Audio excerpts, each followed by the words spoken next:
So you're in third generation. Okay, great. I'm reach out. Okay, good morning, everyone. Good morning. I'm Dr. Andrew Zale, the Chair for the Board of Dentistry.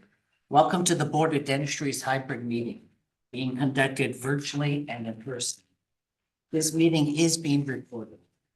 I'll take board roll call after the video and information is provided on internet and phone access for this meeting.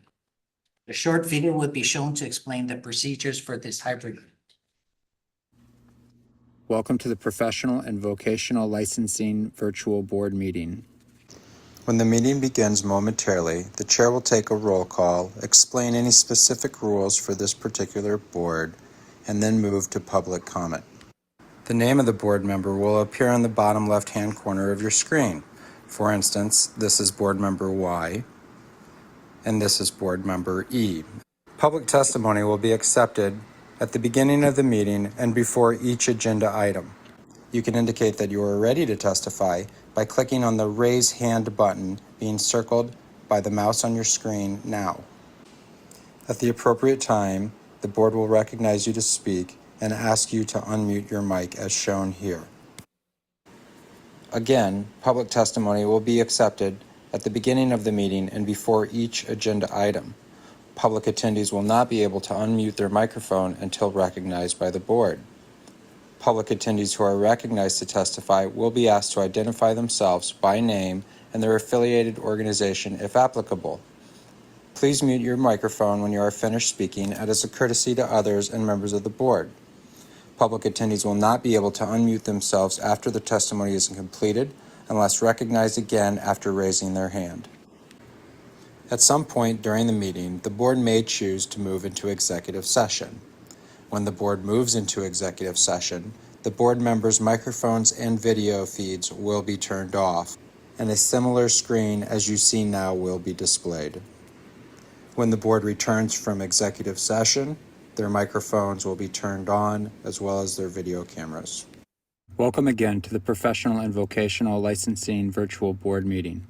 At this time, the chair will call the meeting to order and take a roll call, as well as explain any additional rules that may be specific to this board. Okay, Dr. Pine, would you mind reading the instructions for internet and phone access for this meeting? To view the meeting and provide live oral testimony, please use the link at the top of the agenda. You will be asked to enter your name. The board requests that you enter your full name, but you may use a pseudonym or other identifier if you wish to remain anonymous.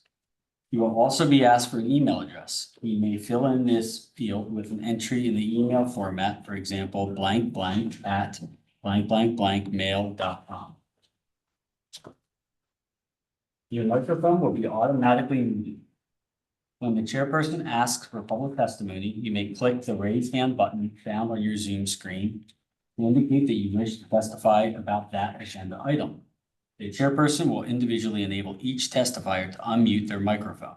When recognized by the chairperson, please unmute your microphone before speaking and mute your microphone after you finish speaking.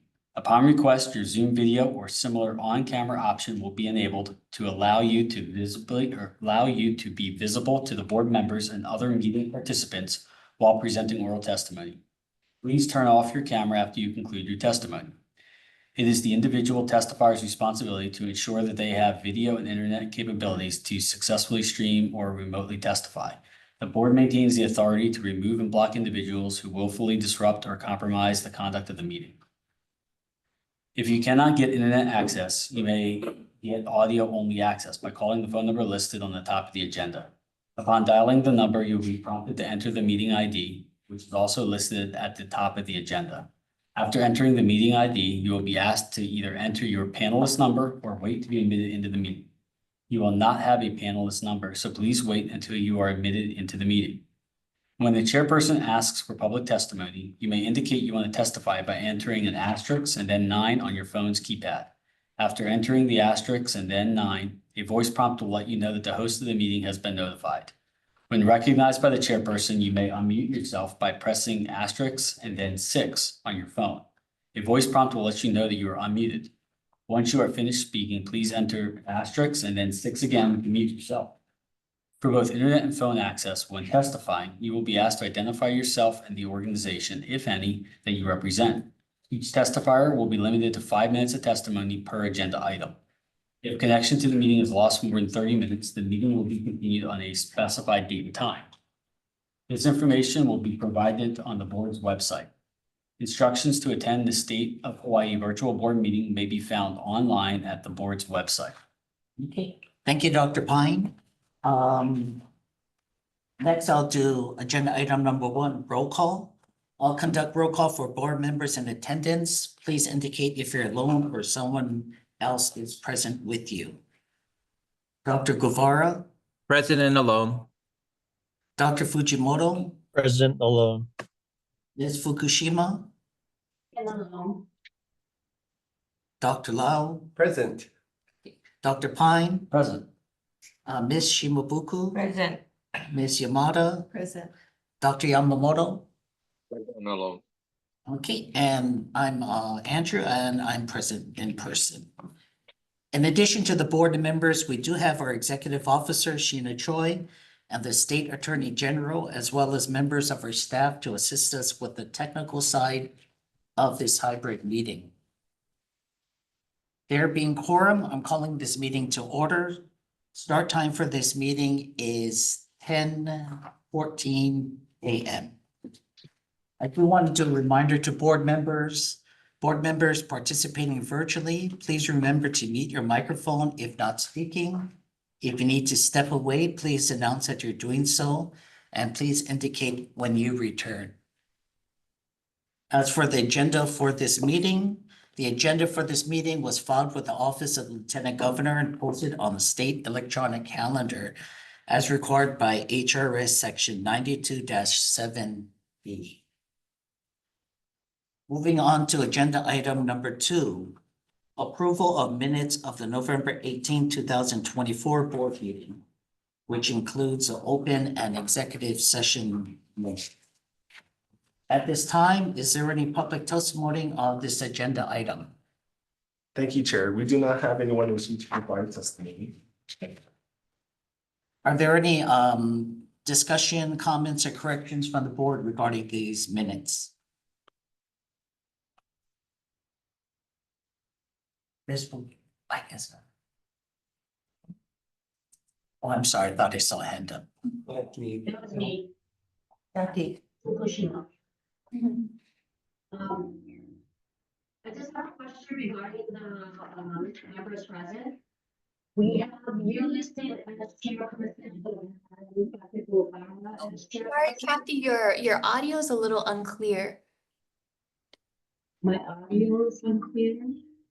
Could you try moving closer to your device, maybe? Okay, how's that? Yeah, that's better. Okay. So, under the members present on the both minutes, it has Dr. Guevara as the chairperson, listed with Andrew. Is that correct? Yeah, I see that. Thank you. We And can, then also on the executive session minutes, page 2 and 3, the dates on there says November 16th, I believe, and it should read November 18th, 2024. On page 2 and 3 on the executive session minutes. oh, I see what you mean. Yeah, we can change that too. Thank you. She's referring to the header on the executive session. I don't know if it's a big deal, but I thought I'd mention it. Okay, thanks for catching that, Kathy. Oh, thank you. Are there any other comments regarding the minutes? No, okay. Is there a motion to approve the open executive session minutes for November 18, 2024 as revised and corrected previously? Jonathan Lau, I make a motion to approve the minutes for November 18, 2024 with the changes. Okay, Steve Pine, I'll second that motion. excellent. Does anybody recuse or abstain from voting? Seeing none, say aye to approve. Aye. Aye. Aye.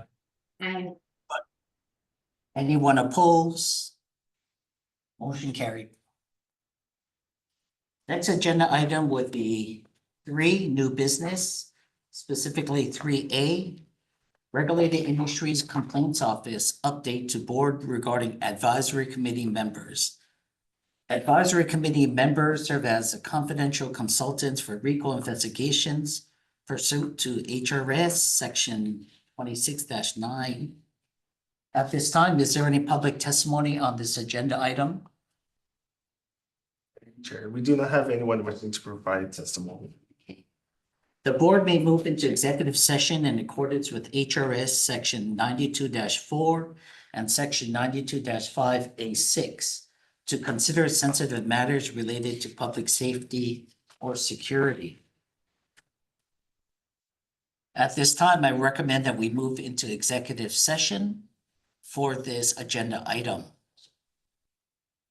Is there any? Okay, any seconds? I'll second twice. Now, does anybody recuse or abstain from voting? Say yes, say aye to approve.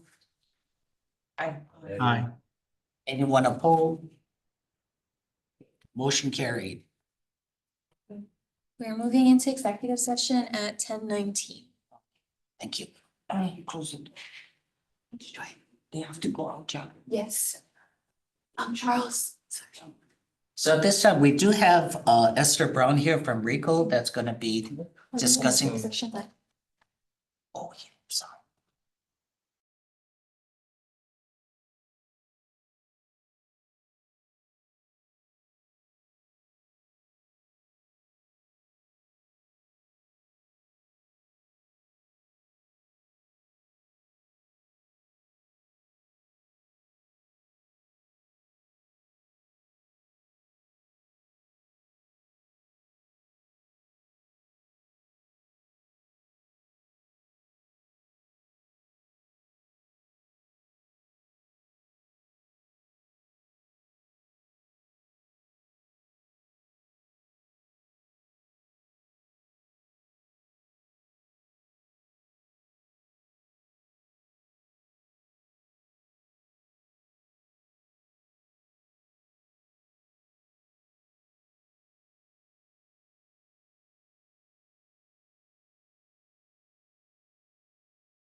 Okay, we're returning from the executive session.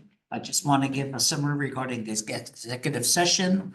The board was provided updates on the board's advisory committee members and the latest status.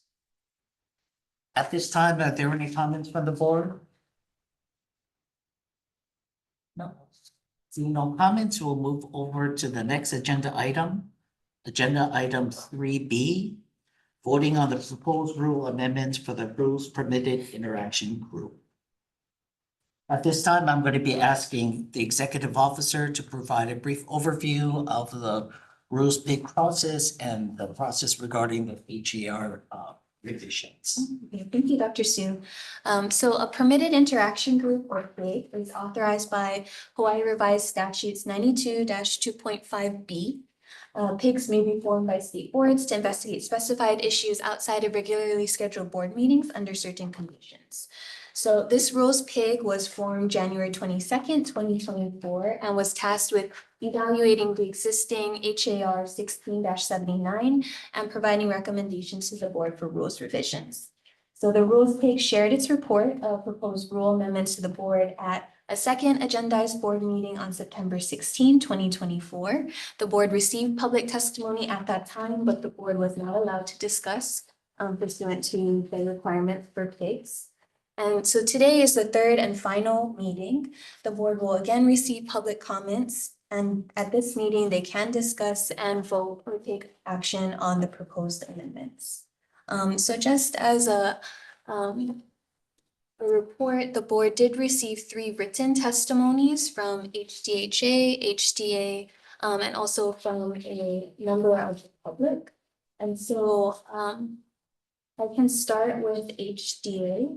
And the board members have all received those 3 written testimonies in their board packet for review. I also have them with me now. So I do see that we have Dr. Chun on the call. And Dr. Chun, I don't know if you wanted to come on, if there are any additional comments, but otherwise I can read the written testimony that was submitted for the benefit of the public.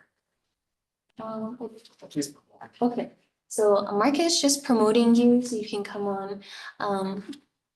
Just.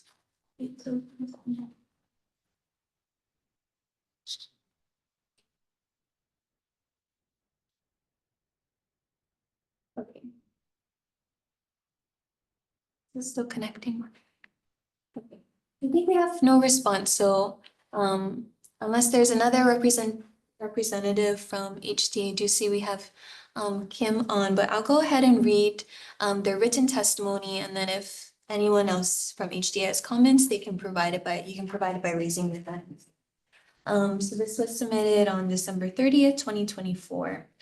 The Hawaii Dental Association would like to report our concerns regarding the proposed changes with the continuing education requirements and formats for the Hawaii licensed dentists and dental hygienists. Currently, the requirements and format are 32 units of clinical dental science and 6 additional training hours of ethics for dentists. A maximum 8 hours may be taken with an online format and the remaining in person on live participation.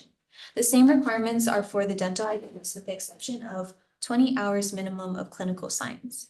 The proposals is that it were to allow the entire 32 and 20 clinical science credit hours to be taken online with either live online participation or online without supervision. I propose a compromise of 20 live in-person, 12 alternative online format for dentists and for the dental hygienists, 10 live in-person and 10 alternative online format units. The CPR requirements for dental assistants should be raised to the level of BLS for professionals.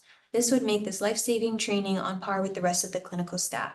Thank you for allowing the Hawaii Dental Association to submit our recommendations. Respectfully, Dr. Norman S. Chun, HDA President-elect. So that was the written testimony received from HDA. I believe, Dr. Su, you wanted to go through all the rules proposed, and then if there's any public comments, I'll continue with the next written testimony. Yeah. Okay. So the next was from HDHA, submitted on January 1st, 2025.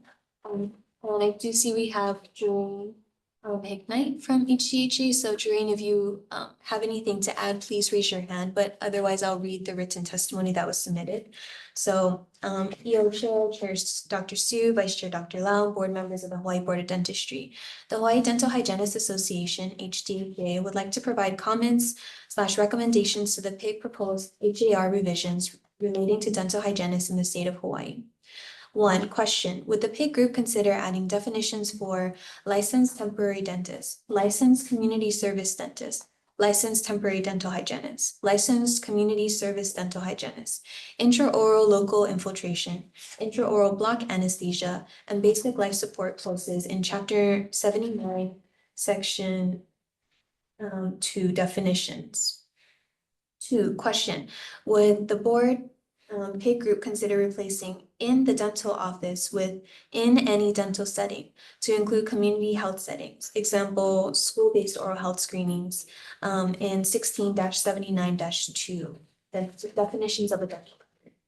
Number 3, question: would the PIG group consider adding "to include 2 hours of ethics training for licensed dental hygienists each biennium" in 16-79-3.1, restoration of forfeited license? 4, question: how often can a dentist or dental hygienist renew a temporary dentist dental hygienist license? There's no mention of a pass or fail of any regional clinical exam under HRS Chapter 447-2 temporary license. Refer to 16-79-11.6, documentations and credentials required for temporary dental hygienist applicants. Refer to HRS Chapter 447-2 temporary license. 5, question: requesting clarification between temporary dentist, community service dentist, temporary dental hygienist, and community service dental hygienist. There is inconsistency in exam requirements for temporary dental hygienist and community service dental hygienist. Refer to 16-79-11.6, documentation and credentials required for community service dental hygienist applicants. Refer to HRS Chapter 447-1.5, community service license. 6, question: are temporary / community service dentists and temporary / community service dental hygienists subject to any CE requirements? Refer to 16-79-144.2, temporary. 7, concern: please don't remove "approved by the board" because it will be difficult in finding a provider for an anesthesia course recognized by ADA CERP or AGD PACE that meets the stringent requirements of HRS Section 447-3.5. There's no dental hygiene schools in the US that teaches to that standard. Currently, the UH at Manoa Dental Hygiene Program and UH Maui College Dental Hygiene Program are the only 2 programs that fulfill the anesthesia requirements of HRS 447-3.5. Refer to 16-79-76, Administration of Local Anesthesia. Refer to HRS Chapter 447-3.5, Educational Requirements for Intraoral Block Anesthesia. 8, question: could we please leave the BLS basic life support as is for consistency? Refer to 16-79-141, continuing education categories. Thank you for allowing HDHA to actively participate along with the PIG group and provide comments / recommendations as it affects the profession of dental hygiene in the state of Hawaii for which we represent. Okay. And I see Jareen has her phone up. Would you please promote her?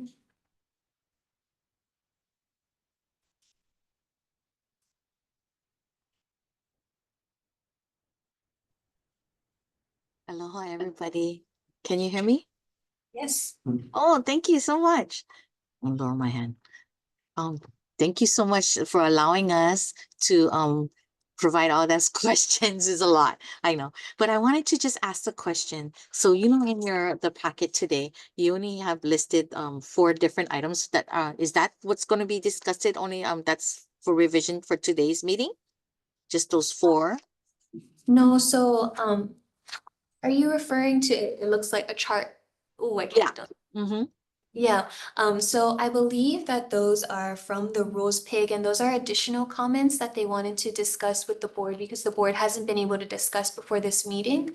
But the board will also be discussing, considering the entire proposed rule amendments that were presented at the September meeting. And so what's included in the public packet, it has draft on it and it has the entire HAR. The board will be going over each one, one by one. But pursuant to the requirements for the PIG, they couldn't change anything in what was already presented. So that's still the same. And because that there was additional considerations based on what various stakeholders had provided in testimony, the rules PIG, I believe, is also providing additional comments, but they just wanted to have it in written form. So the board and the public could see that more clearly. So we're gonna be allowed to comment again another Yes. time? Mhm. Thank you. Thanks for asking. Thank you, Jern. Okay. So I'll move on to the third written testimony that was received. And I believe Laura Chang is also here if you want to jump in, but other than that, I'll leave. So Aloha Chairperson and members of the State of Hawaii Board of Dentistry. My name is Mark Nartatez, and I'm honored to address you as both a private citizen and a dedicated advocate for the dental profession. As the newly appointed Program Director and Clinical Education Coordinator for the Kapiolani Community College Dental Assisting Program and the first Vice President of the American Dental Assistants Association, I bring deep knowledge of the dental field shaped by over 18 years of experience in clinical, administrative, and management roles here in Hawaii. In my professional journey, I've developed a comprehensive understanding of the challenges and opportunities within the dental field. My leadership roles have allowed me to implement best practices, lead diverse teams, and advocate for solutions that promote quality care and operational excellence. Most importantly, my transition into education has solidified my commitment to inspiring future dental assistants and fostering a new generation of leaders. The Kapiolani Community College Dental Assisting Program is the only American Dental Association Commission on Dental Accreditation ADA CODA accredited program in the state of Hawaii. The program's missions align with the Health Education Unit's goals and is committed to serving the needs of the dental health community by preparing students to address the diverse needs of patients in dental offices, equipping students with foundational dental operatory and laboratory skills, adherence to CDC recommended infection control protocols and OSHA workplace safety hazard standards, educating students in basic dental radiology practices, and enhancing community health through client or education on oral health, hygiene, and preventative care.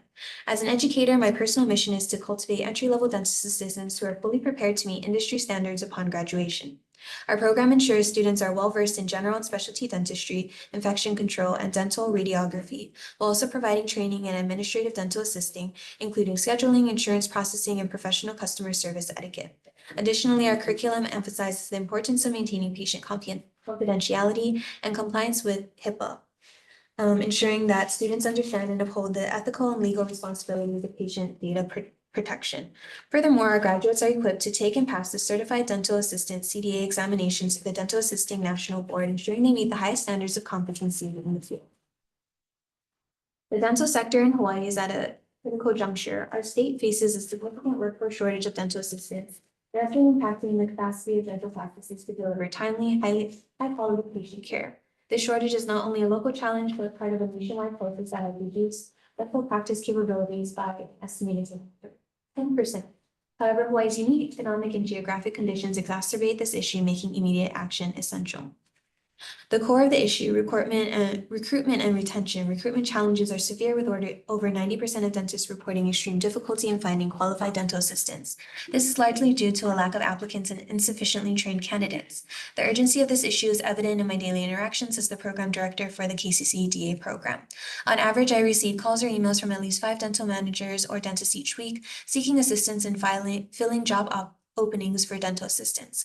In response, I offer them the opportunity to join our externship program as clinical sites for our students. While this helps create valuable training opportunities, it highlights the severe shortage of qualified professionals and the growing demand for dental assistants statewide. This crisis is further evidenced by job market data, and he provides the data. Retention of dental assistants is also a challenge. Many leave the profession due to low wages.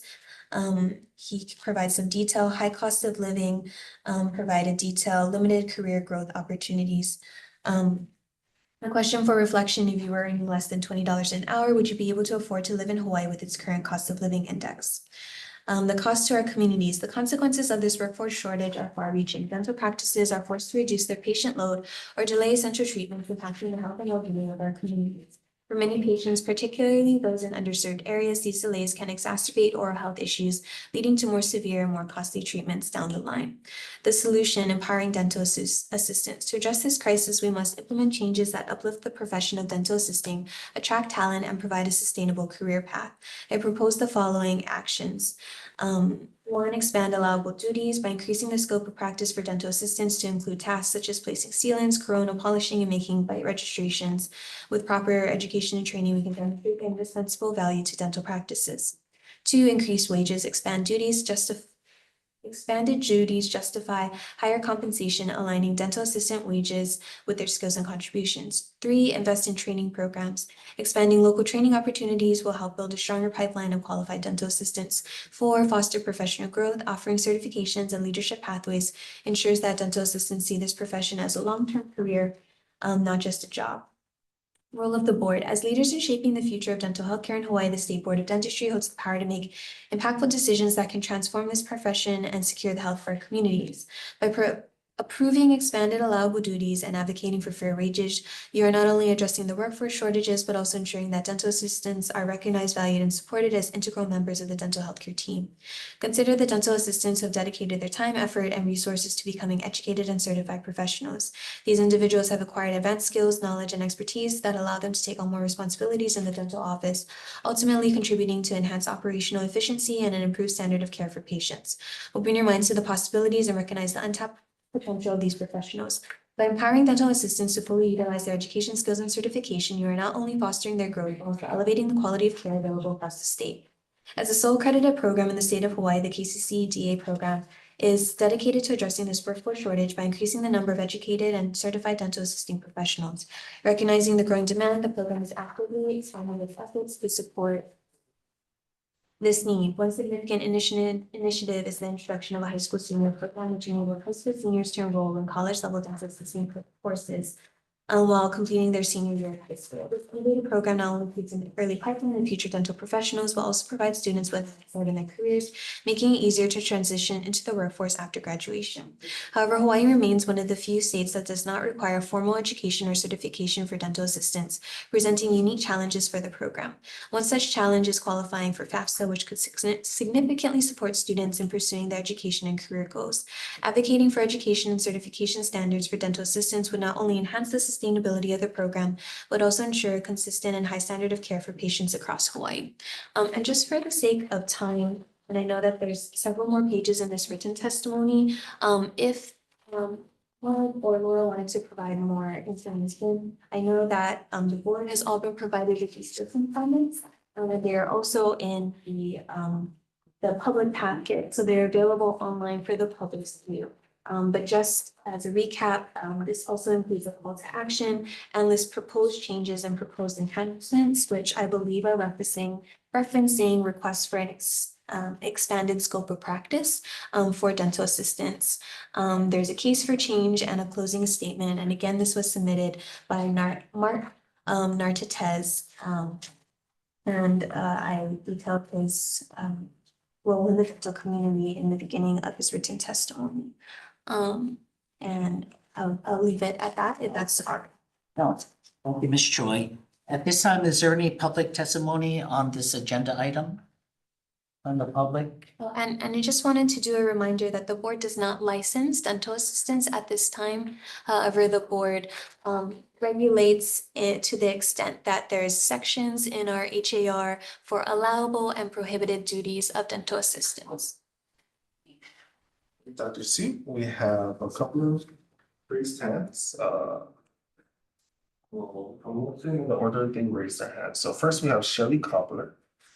I just want to say, before we accept public testimony, when you hear a name, please identify yourself, the organization you represent, if any, and can you please provide your testimony, and testimony will be limited to 5 minutes. Thank you. Thank you, Mark.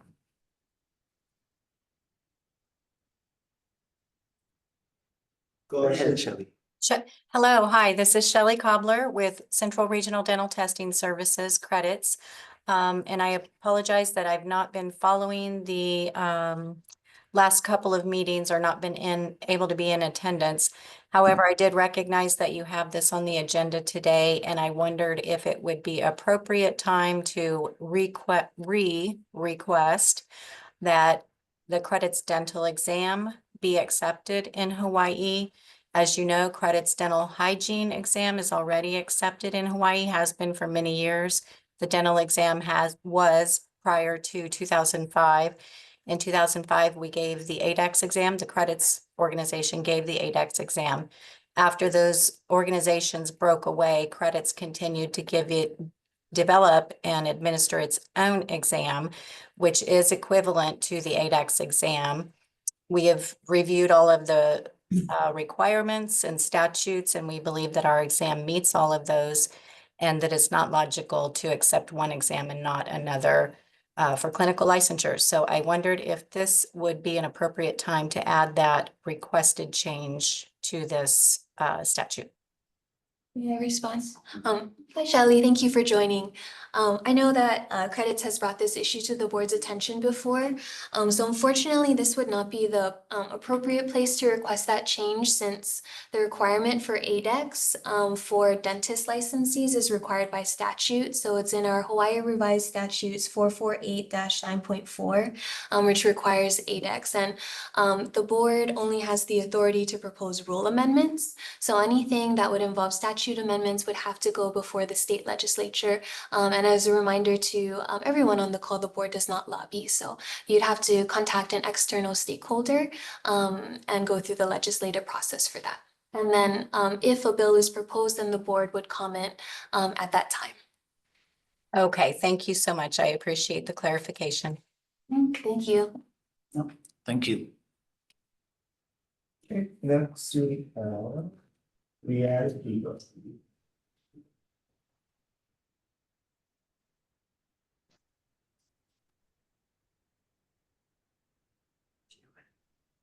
Hello, good morning, everyone. I'm Leanne Higa. I'm the program coordinator at the UH Maui College Dental Hygiene Program. At this time, I would like to comment just on what's before the board, Mark Narata's testimony, and just a comment that the dental hygiene program at Maui College is looking at expanding to a dental assisting program also. And we have had it in the past, and we're proposing to possibly revive it during this coming summer, working out the details with it. What that program would be a non-accredited ADA quota program, whereas KCC's program, he said, was accredited. So my question would just be, going forward, if you consider his proposed amendment to change this expand function of the dental assistants, would that also apply for the students that graduate or get a certificate in dental assisting from Maui College in the future? Our program would be an 8-week program to introduce the concepts of dental assisting to those students and to bring them right into the workforce as soon as possible. Thank you for listening to my comment. Would you like me to provide a response? Okay. Thank you for those comments, Leanne. So I think it would just depend on what the board considered, if any of the proposed changes by Mark were accepted. But just for everyone's information, dental assistant, the role is defined in HAR 16-79-1, the definitions part.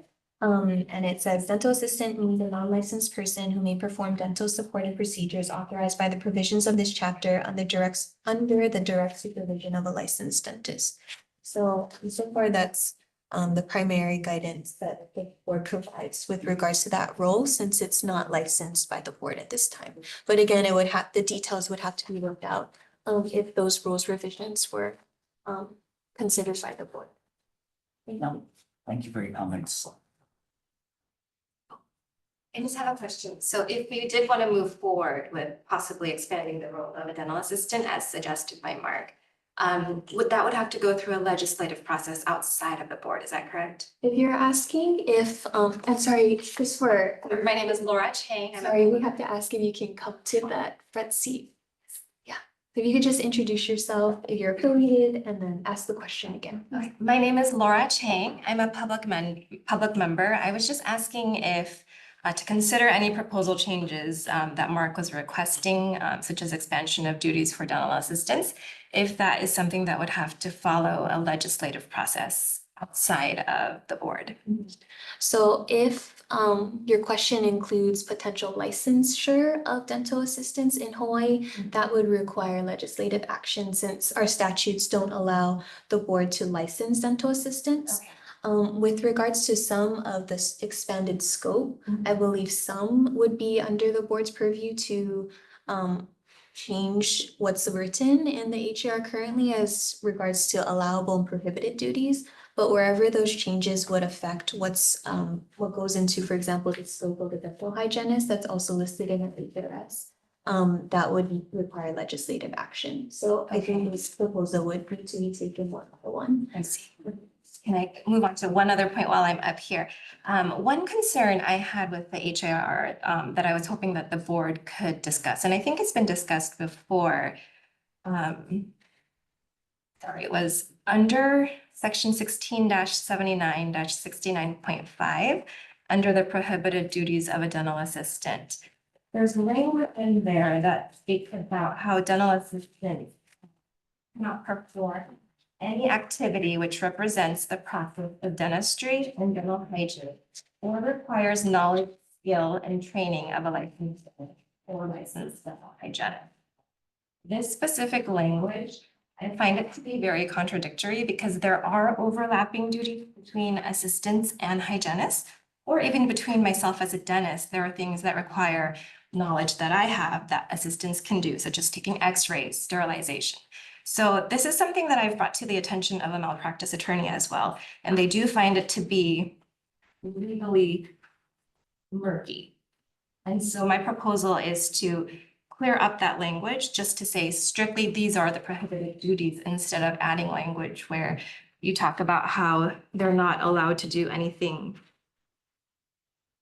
And One more time, can you, so we're in 1679-69.5, and then if the opening paragraph that the you're opening paragraph in the middle, it says, any other activity which represents the practice of dentistry and dental hygiene or requires the knowledge, skill, and training of a licensed dentist or dental hygienist.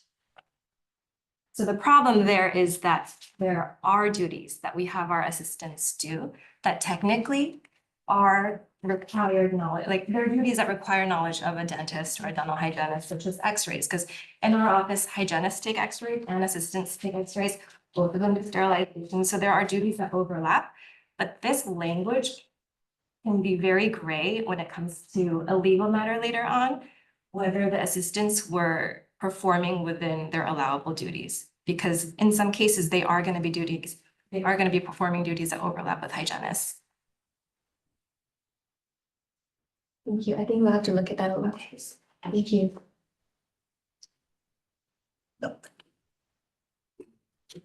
Next we have Kim White. I will be promoting you.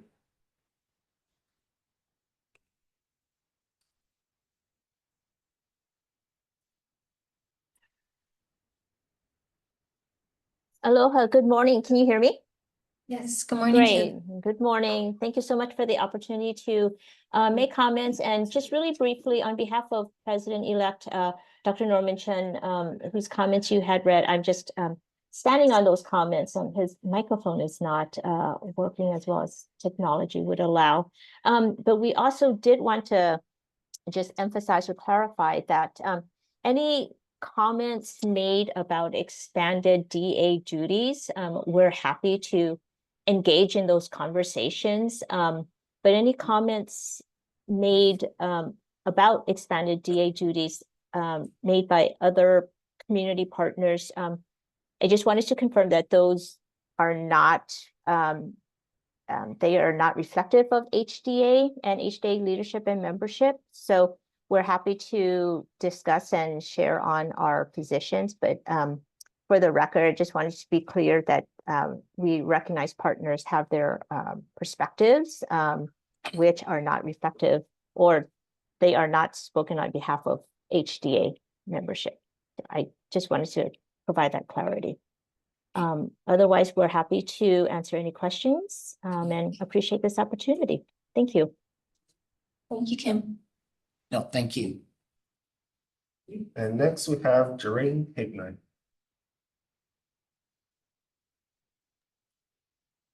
Aloha, everybody. Thank Hi, you Doreen. for allowing me to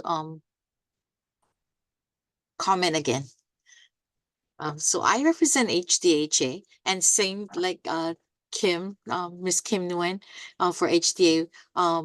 We are in agreement. We are not as far as the expanded duties of an assistant.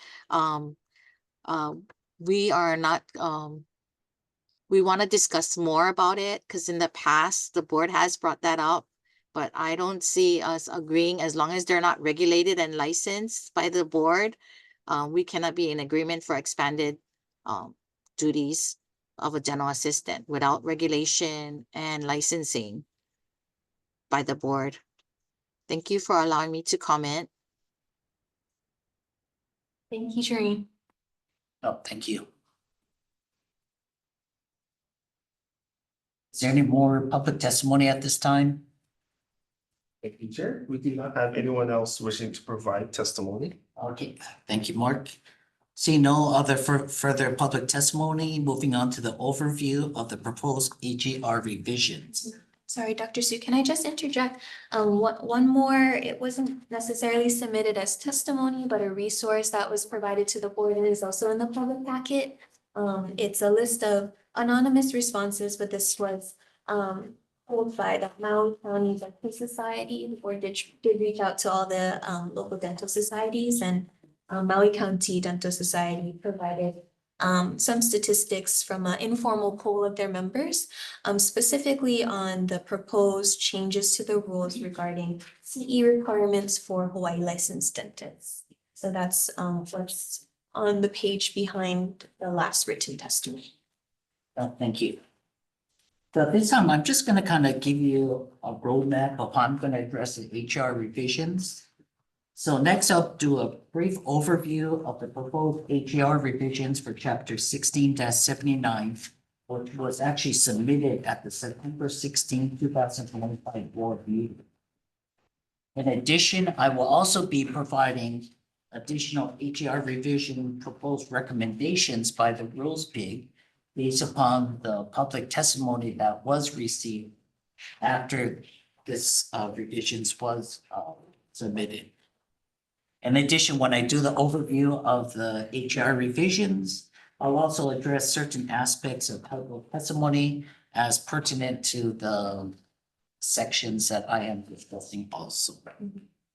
I do want to advise that I will be taking board comments and discussions at the very end of the HAR revisions. And if there's other public testimony, we'll take it, at this time. When I'm doing the overview for the HR revisions, I do want to ask the Rule Pig members, Dr. Lau, Ms. Yamada, Ms. Joy, if you have any comments or would like to interject anything else that I may have discussed, you'd like to input, please do so at that time. Okay. You can give me just one moment. So we'll get started. Subchapter 2, applications. There are no additions for adding new sections to the HAR. Documentation and credentials required for temporary dental applicants. Documentation and credentials required for community service dental applicants. Documentation and credentials required for temporary dental hygienist applicants. And documentation and credentials required for community dental service applicants. In addition, there is also a new section that was added regarding grounds for refusal to renew, reinstate, or restore, and for revocation, suspension, denial, limiting the condition of a license. So those are actually new sections that were added. Moving on to subchapter 14, continuing education. There are also new sections added to the HAR. specifically addressing the ethics, annual renewal of community service dental hygiene license, and temporary license. In addition, subchapter 15 for dental records was added, addressing retention of dental records and access to dental records. Moving on to definitions, section 16-79-2. There are new definitions that were added to AGR for further clarifications. For example, there's an ADA CERT, AGD PACE, and dental records. In addition, there's the HDA, HIPAA, Integrated National Board for Dental Examination, and postdoctoral resident. Kind of circling back to the dental records, the rules pig does have some additional recommended revisions to this definition, which you should have a handout for. And we are recommending, the additional recommendation is to replace in the dental record definition, the dental office being replaced by NA dental setting. And that's that separate handout entitled HBOD Rule Pay Recommended Additional HAR Revision. So it's the chart. Thank you. And this was proposed by the HDHA and that was accepted by the rules pig. In addition, the rules pig does have additional definition they would like to add to this section. And that's defining virtually in real time. So we are doing the recommendation that this additional definition is actually submitted also. The HDHA also, in their public testimony, considered us to consider various testimony regarding licenses for community service, temporary license for dentists, dental hygienists, defining basic life support, and also defining intraoral filtration and oral block anesthesia. At this time, the rules pig has determined that these do not require for further defining because it's already addressed regarding explanation and understanding in the HRS and the HAR at this time. Next section we'll go to is section 16-79-3, renewal of a dental or dental hygiene license. This is just a housekeeping and we just provided during each biennium. This provides clear language in this section for the actual licensee. Section 16-79-3.1. Restoration of forfeited license. There are some sections that were deleted and small additions that have no material change, but were just done for clarifying the language and make it more clear. The rules pig has offered additional recommended revision to section 16-79-3.1 A3. And we were recommending that they add 2 hours of ethics training for dental hygienists, requirement for consistency to make it, comply also with the dentist. And this was actually Dental Hygiene Association's proposal for clarification, and this was also accepted. Going to subchapter 2, applications. Section 16-79-9, who may apply for dental and dental hygiene license. In section A2, we added integrated national board dental examination. The reason why this definition was added is the INBDE is a current board being administered, and the NBDE is no longer being administered. If you look at section A5, they did add the term DDS and DMD. And DDS and DMD graduates or more clarified that they are acceptable in line regarding the applications. We just wanted to make the distinction between a DDS and DMD graduate versus a graduate from a specialty program from a dental program.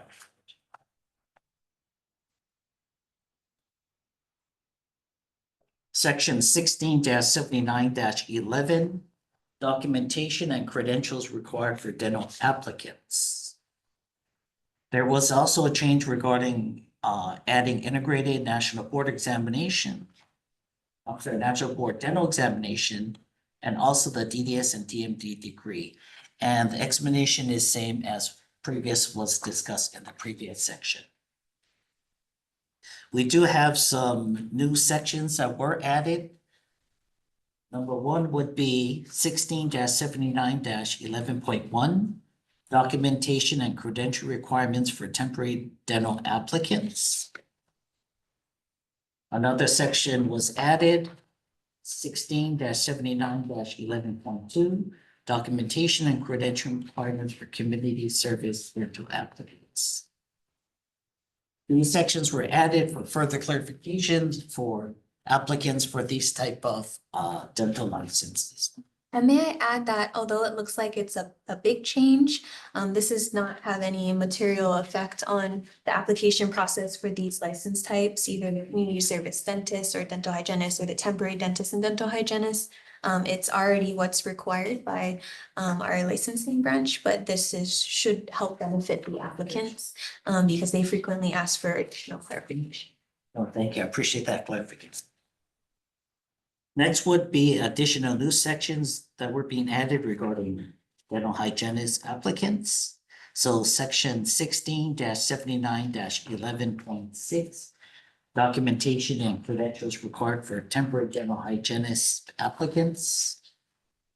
Also, new section 16-79-11.7, documentation and credentials required for community service dental hygiene application. I just want to make a comment regarding this. HDHA requests a further clarification between temporary and community dental service license for dentists and dental hygienists. They also in the comment talked about inconsistency in exam requirements between temporary and community service license. And for clarifications for this comment, many of these things do need to address in the HRS regarding the requirements for it. So the HAR revisions were complying with HRS.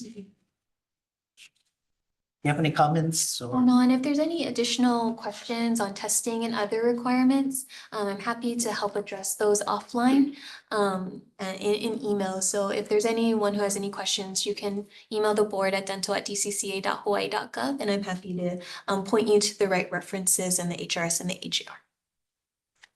Okay, thank you. Next section 16-79-14.5. Grounds for refusal to renew, reinstate, or restore, and revocation, suspension, beyond limiting or condition of a license. This is actually a new section added, and this is added to provide clear language for licensees regarding the subject matter.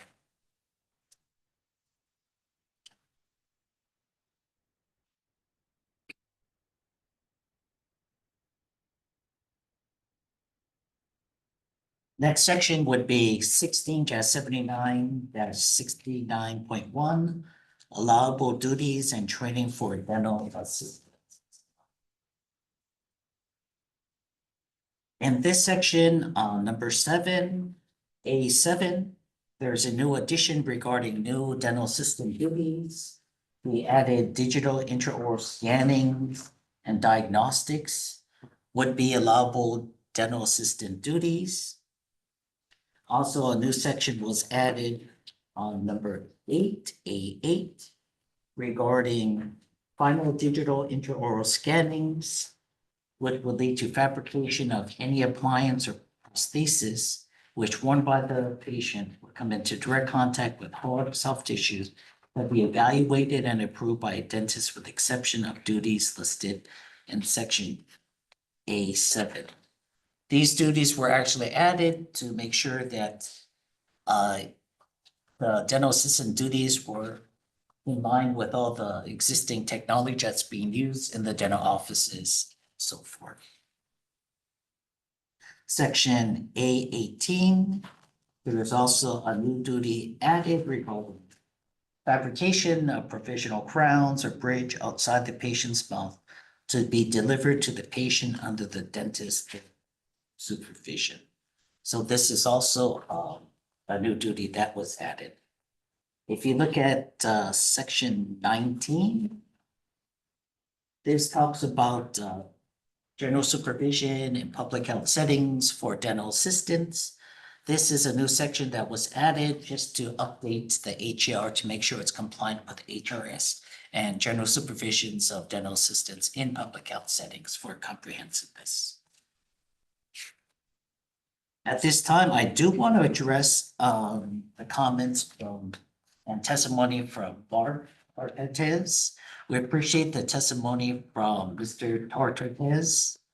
And our comment regarding his proposed expanded DA duties are as follows.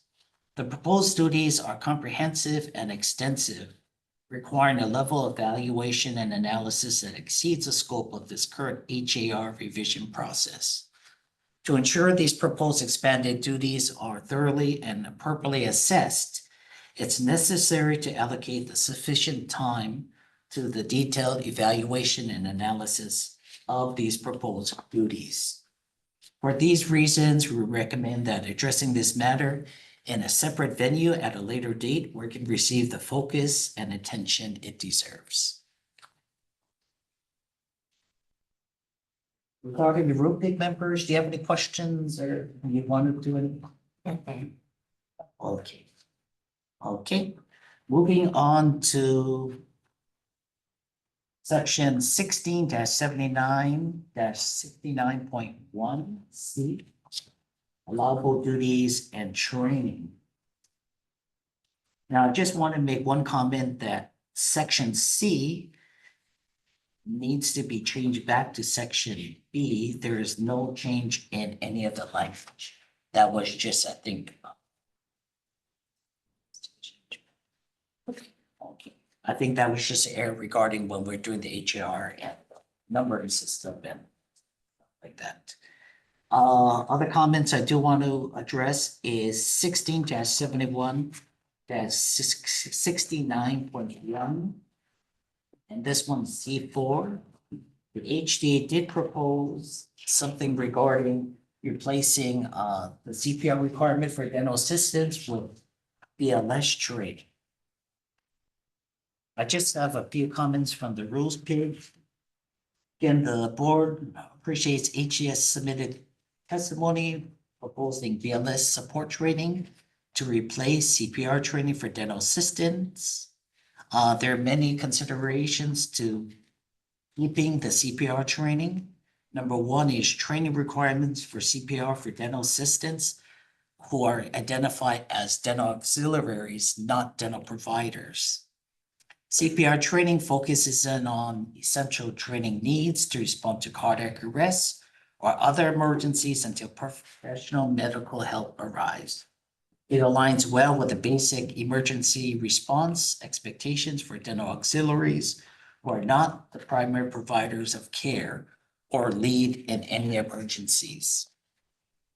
BLS training is more comprehensive, covering advanced skills such as the use of bag valve masks and advanced airway management, which may not be within the scope of the dental auxiliaries in most emergency situations. The primary responsibility for managing medical emergency often lies with dentists or the trained personnel in the dental office.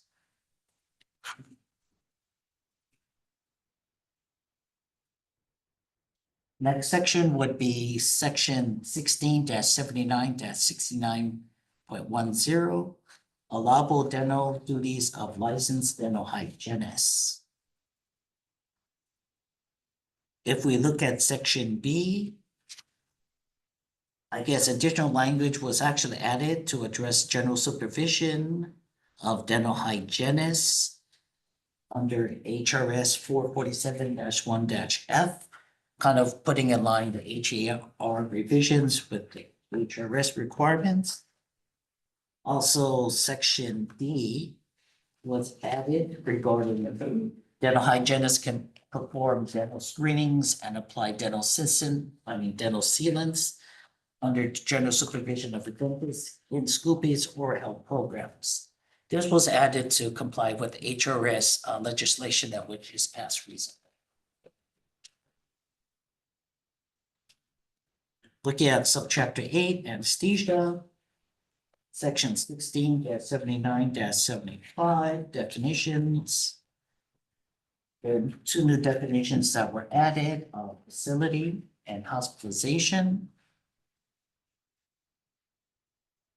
Excuse me. Section 16-79-76, administration of local anesthesia.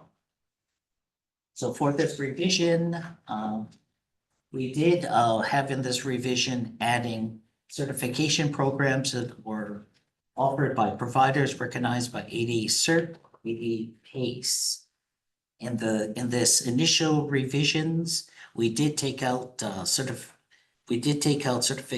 programs approved by the board.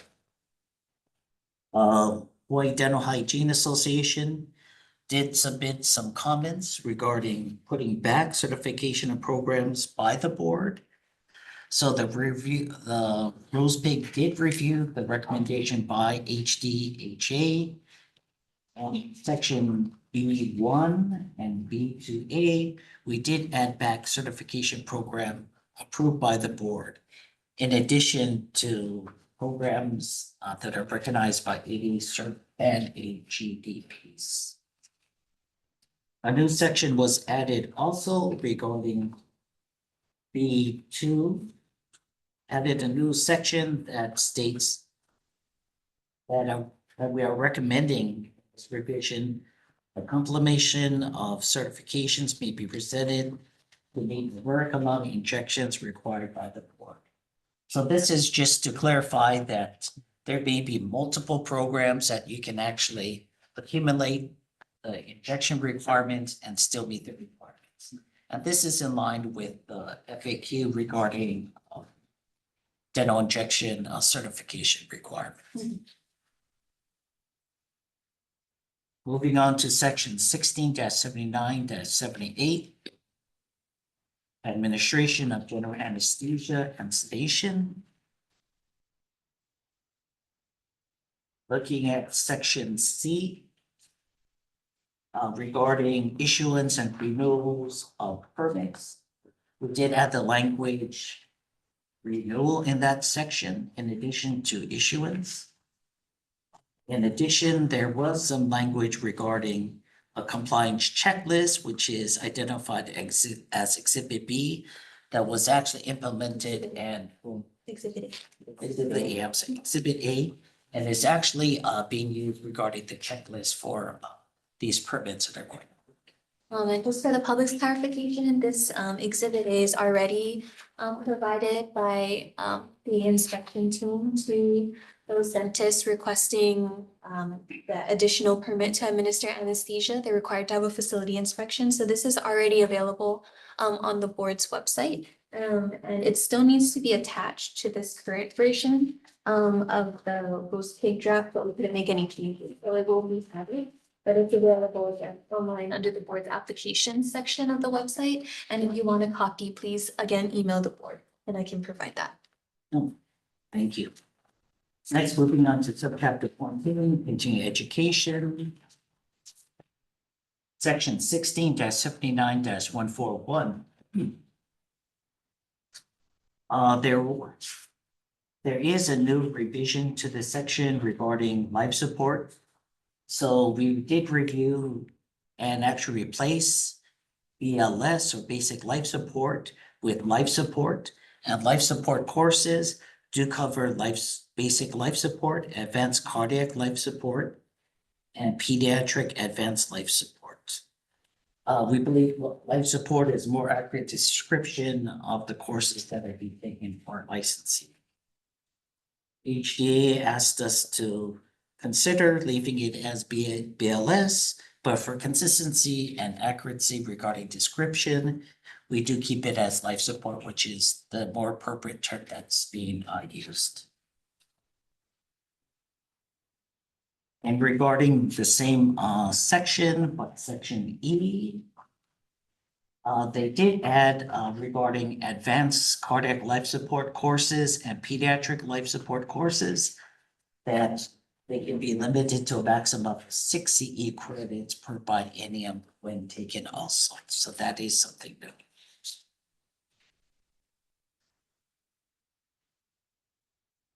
Next would be section 3, same page. This talks about didactic, clinical, and non-clinical or health instruction hours. The hours that can be earned from instructors in this section was actually changed from 2 to a maximum of 8 CEs. Moving on to section 16-71-141 under continuing education. I'd like to address some of the concerns and HDA's comments regarding any proposed amendments regarding this. So essentially for the revision, we are requiring that dentists have a minimum of 8 CE hours required to be completed in person or completed virtually in real time. There's also a distinction between dentists and hygienists. The requirement for the dental hygienist would be a minimum of 6 CE hours required to be completed, again, live in person or completed virtually in real time. The remaining CEs can be completed in an alternate format that's being listed in section D. So Ms. Choi did read the testimony from the HDA, and I just wanted to read our response and kind of reasons and considerations why we decided not to take upon the proposed amendments from HDA. So the board appreciates HDA submitted testimony and proposed compromise regarding CER requirements. The RUSPIG has thoroughly evaluated HDA's testimony and has given strong consideration to its proposal.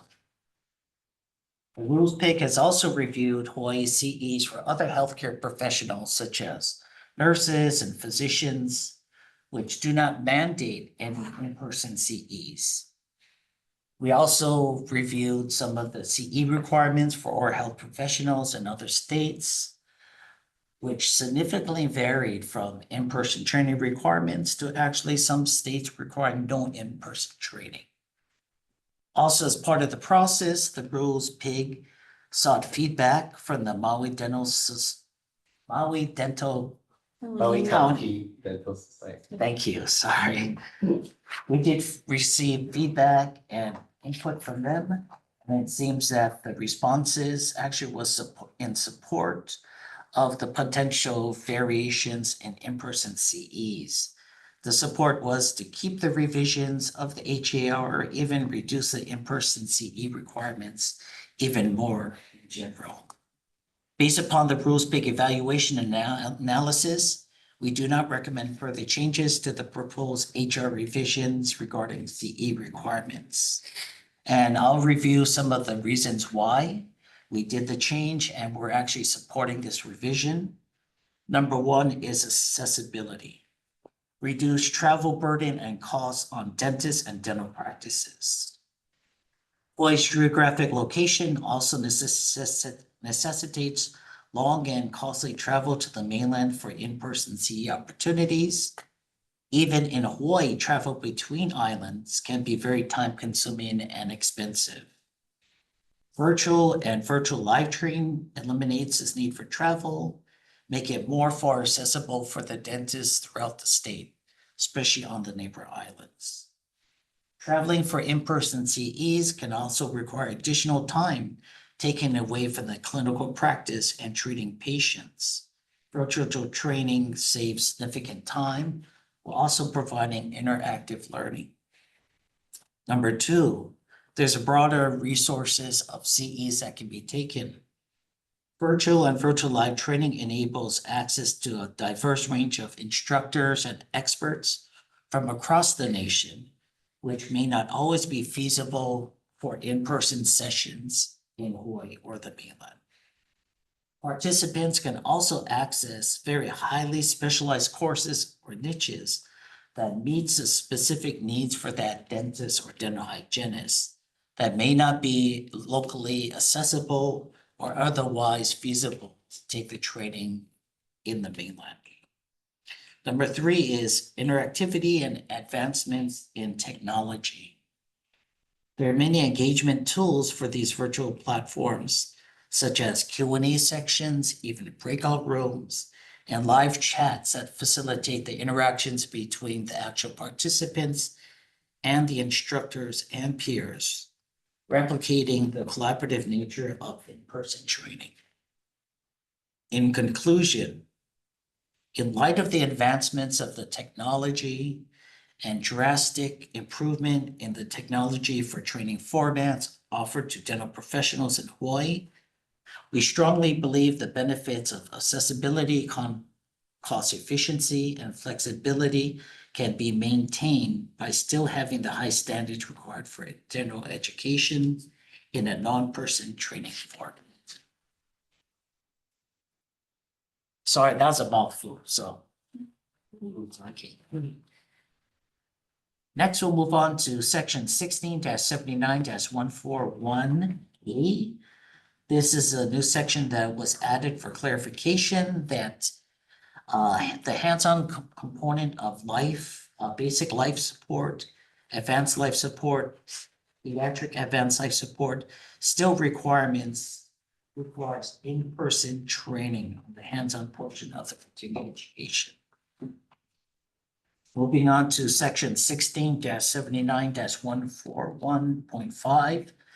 This is a new section regarding ethics, kind of consolidating the ethics requirements in one area for more ease and understanding for the HAR. Section 16-79-142 approves sponsoring organizations.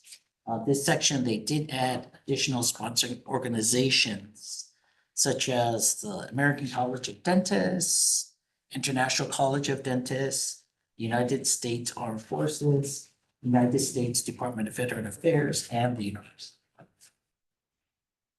Section 16-79-143, requirements for approval by the board. And section D and E were added. And this was just to clarify that the board approved courses do expire in the biennium that it was actually approved. And section E talks about other approved state dental license board qualified CEs are eligible for qualification in our CE requirements. You can give me one moment. Section 16-79-144, biennial renewal. There was some revisions regarding biennial renewals, adding language regarding, or adding more comprehensive language regarding the dental license requirements for CEs. Also, a new section was added regarding community service license dentists and PPE requirements that need to be met. Regarding section 16-79-144.3, this was also additional comprehensive language that was added regarding the renewal of the dental hygienist licenses regarding more comprehension regarding the CE requirements. A new section was added, excuse me. A new section was added regarding 16-79-144.1 regarding the annual renewal of community service dental hygiene license. This was for the clarification of the annual renewal requirements and CEs for community service dental hygiene license. Another new section that was added regarding 16-79-144.2 temporary license. This is a new section that clarifies CE requirements for temp and community service temporary license. Do not require any additional CE requirements. And this was actually brought up and question from the Hawaii Dental Hygiene Association about the questions regarding temporary license and CE. Can I just add, question number 4 from HDH is how often can a dentist, dental hygienist renew a temporary license? And temporary license cannot be renewed. So there's specific expiration days that are around 1 year. For the temporary license set, for example, for the temporary dentist license in 448-12.2, a temporary dentist license will expire after 396 calendar days. So they cannot be renewed. So you can reapply for a temporary license. No, thank you. Appreciate the clarification. Next, we'll go to section 16-79-146. Certification of compliance and audit. A new section was added, and this was language for the licensee in response requirements and its expectations regarding audits of their license. Finally, we did add subchapter 15, dental records. There was addition of 2 new sections, section 16-79-149. Retention of dental records, and section 16-79-150, access to dental records. I just want to make a comment regarding retention of dental records.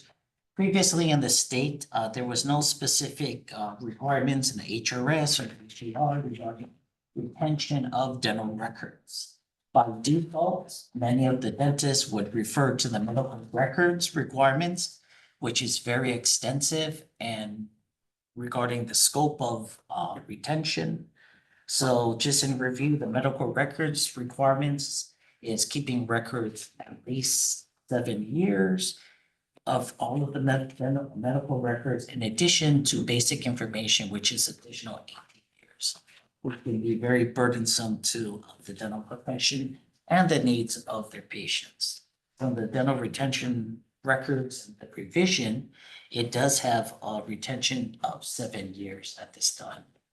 Do want to make a comment that the dentist, if this proposed revision is advanced, you should talk to your professional liability insurer to look at their requirements regarding retention regarding that. And also access to dental records. We did do the revision clearly explaining the expectation of access of dental records to patients as needed. So at this time, that is a brief overview of all the revisions that is proposed and additional proposed revisions. I'd like to open it up at this time for the board members for any discussion or comments. In addition, if after the board member comments, is there any public testimony that needs to be submitted for the welcome? I have not. I'll go back. At this time, well, 2 minutes. I think it's okay. Okay, at this time, we can take a 5-minute break. 2 minutes. Okay. 2-minute break. Oh, we're gonna take a brief recess and the board will return shortly. Thank you. Such a great job. Good job. Go drink some more.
Hi, the board is returning from recess. We'll just wait for our board members on virtual to come back online. Okay. Hey, Dr. I think we're good. And first, I want to thank everybody for your patience regarding the review of the HAR revisions. I just want to apologize that we are going to be going over after 12 o'clock, so we appreciate your patience. We do have a full agenda on this time. We're gonna get up front with this. What time is it till? Till 12. 12 or 1? Oh, 12. 1 or 2? 2. I think you can Till do 2. it. We're not saying it's 2 plus. Yeah, that's 2, yeah. Okay, going back to the agenda item regarding voting on the HR revisions, we do want to take comments and discussions regarding the board and afterward any additional public testimony. Yes, like to be recognized, I have some comments. So for section 16-79-11.1, that is regarding the temporary dental applicants. Under the section, letter D, number 1, so this should be for the temporary dental applicants for the post-doctoral residents. I'm suggesting adding in there or a signed letter from the dean of the dental college stating successful completion of their dental program. The reason for that suggestion is because typically this is used for those students or those dentists who have just graduated who are applying to a dental residency program. And oftentimes, by the time they have graduated, they're unable to get a certified copy of their transcript or their license.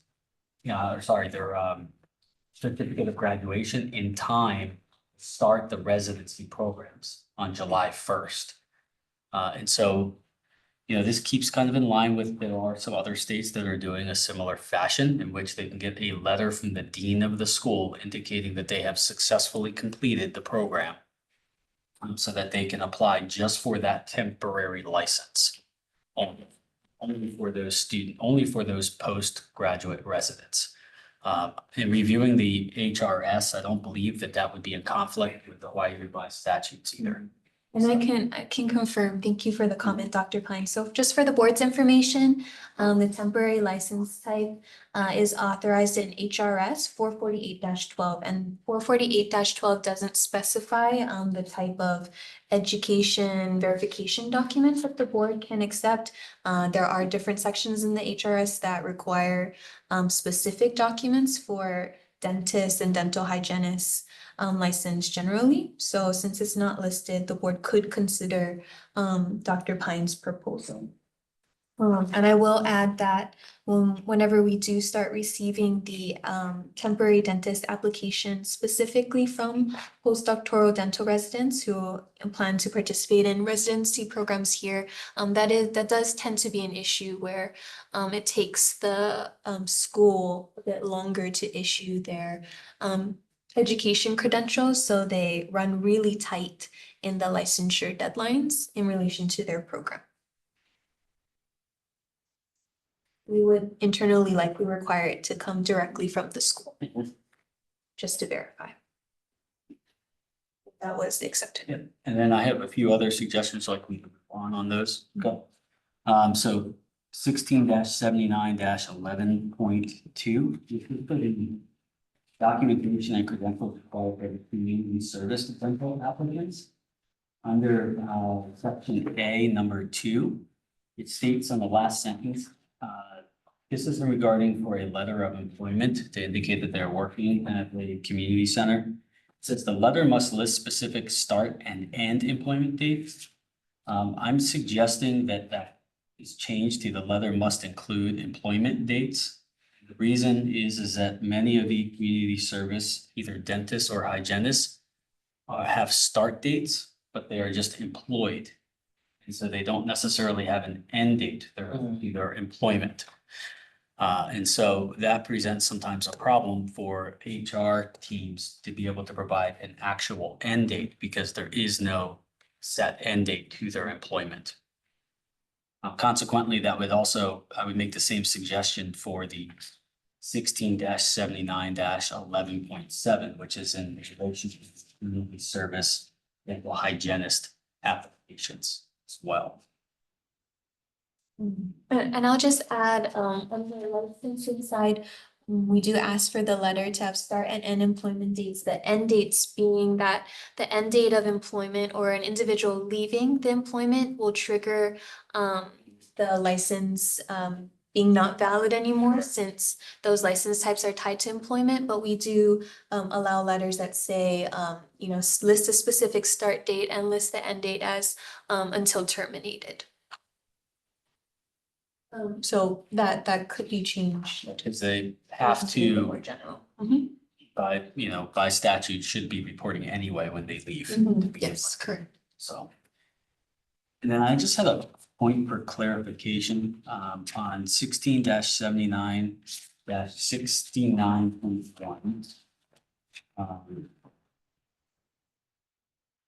These are under the, allowable duties and training for a dental, assistant under, number 18. The number 18 states the fabrication of provisional crowns or bridges outside of the patient's mouth will be delivered to the patient under the dentist's direct supervision. And then if you look under the prohibited duties. It has that thing I circled, Okay. except for that section, that's in the section, I think. Okay, that I saw that same thing, but this is Okay. one of the allowable things in this new section. Okay, no, I was going to actually, under the third one, it says, of course, cementing or re-cementing or finishing margins, but then it says performing a try-in and adjusting the occlusion of any temporary or permanent fixed prosthesis Sorry, what restoration. section is that? Sorry, it's under A3. Because if they are fabricating, they are going to be inherently adjusting the occlusion of the temporary and the fabrication of the temporary itself. So we're doing it to. Is that Sorry, word. You're in 1679-69.5.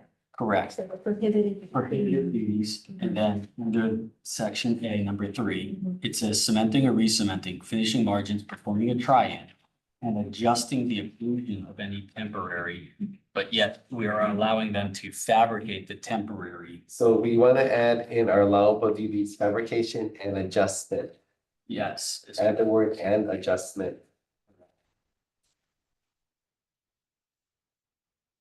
Provisional crowns, okay, under the direct supervision. Correct. So the proposed additional change is to 16-79-69.1 allowable duties and training for a dental assistant.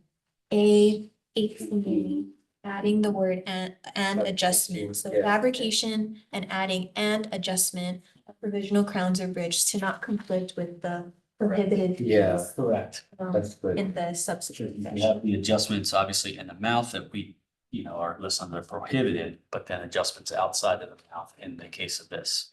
Correct. Yeah, thank you. That's good. Make it clear now. Yes. Exactly. Thank you. Yeah, Thank you. the more eyes, the better. Yes, and I do know Mark noted that Dr. Yamamoto messaged he had to leave at 12. We still have quorum though to proceed with the meeting. At this time, is there any other board discussions or comments? People comments. Any public comments? Oh, Kathy. And this is a reminder.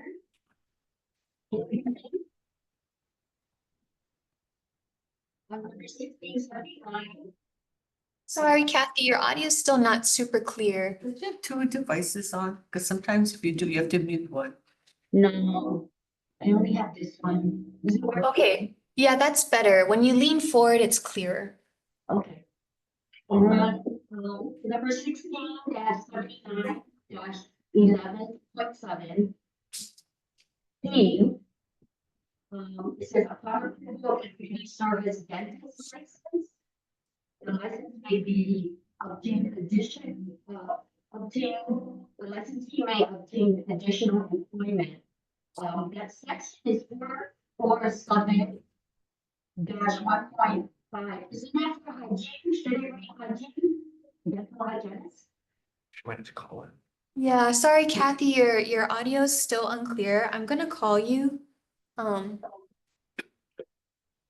Okay.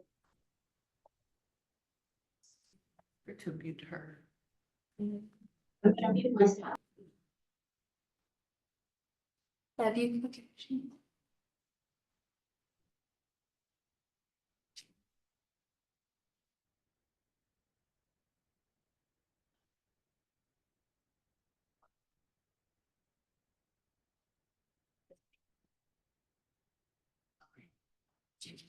Oh, yeah, one of those. Yes, okay, I'm gonna put you on speaker. Okay, give me 1 second.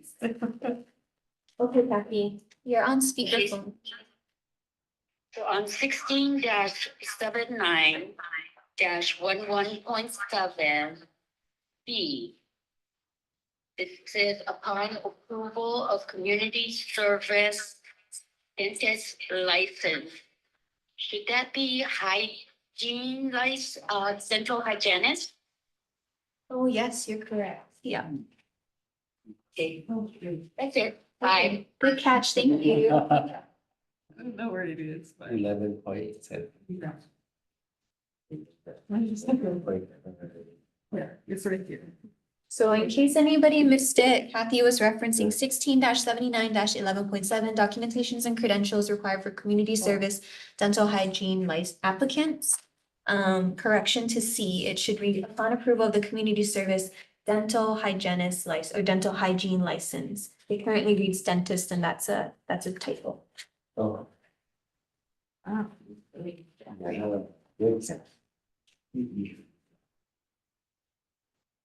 At this time, is there any other board comments or public testimony? Any comments regarding the revisions proposed by Dr. Pine or Ms. Fukushima for further discussion?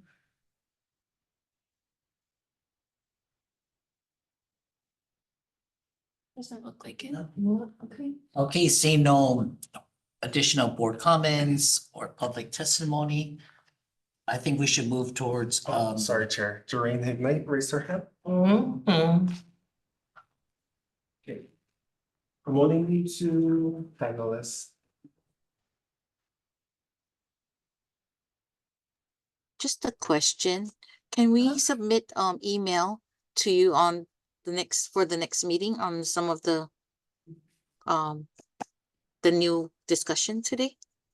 Yes, though the board will be voting today to advance the rules as proposed or however the board decides to vote. So if it's something regarding what was brought up, and it sounds like the board wants to perhaps table the expanded scope for DAs to a separate discussion that's not included with this rule package to a different time. So unless it's with regards to the expanded scope, you might want to raise the questions now, so they could be addressed. Okay, when we're looking at section number 16-79-144-1, I mean, .1, it's on the annual renewal for community service dental hygiene license. So, it's listed that, some of the, why is the community service licensed dental hygienist has to renew within a year, but the community service dentist? Yes, we've the board's actually raised that question before as well, and that's actually in the statute. Yeah. Okay, and then another one was on the BLS support CPR. It lists that we shall be limited to maximum of 2 CE hours annually, but not credited towards a lot of the members have been asking, oh, is CPR going to be included in your 20 CE? And so it's only listed here, but is it listed in the other portion of the renewal? It should be because the current practice and interpretation of the HAR is that BLS courses are accepted up to a maximum of 4, and I believe the board's proposed changes will have it a maximum of 6 if it's ACLS or PALS. No, but it cannot be accounted, credited towards your CE, the It 20 is- hour CE. It is currently, and will continue to be credited. Yeah. Oh, I'm sorry, I didn't see it listed on this, that's why. So I was thinking, how come it's listed here in the community service license, but not in the regular one? So on the regular one, it would be 16 dash 79 dash 141. 141. Life support courses shall be completed, 2A shall be completed, 2B, 2C, 2D, so 1679, 141, A to D, shall be limited to a maximum of 4 CE hours per biennium. So that just, the way it's interpreted, it'll be accepted, up to 4. So it Yeah. will be included. So the one I'm concerned is that it doesn't mention shall not be credited toward fulfilling the clinical course requirements. I think I might not be. Oh, you're saying that in the community health center service license. No, so it's listed in the community service license, dental hygienist, but it's not listed in the CE 1679-141. In subsection. Okay, so Yeah, so it's not credited towards fulfilling the clinical course requirement because there's the different categories, but it is credited towards the total number. okay. Maybe I'm just confused. Sorry about that. I mean, my, No. 20. Half gotta be clinical at least, and the other 10 can be any kind like this. Okay. Yeah. So this, the CPR class that we're gonna take, BLS, minimum of least, well, it says maximum on this one, but for us, minimum 2 hours, right? Can be 4, but but it won't count towards your clinical hours, the 20 CE. yes. So it's not 20 CE. Great. Only 10 have to be clinical, the other Oh, 10. no, I mean the any total kind. CE, total 20 CE. Yeah, it'll- so it I'm counts. sorry, not only Yeah. clinical, but so the CPR is not counted towards the whole 20.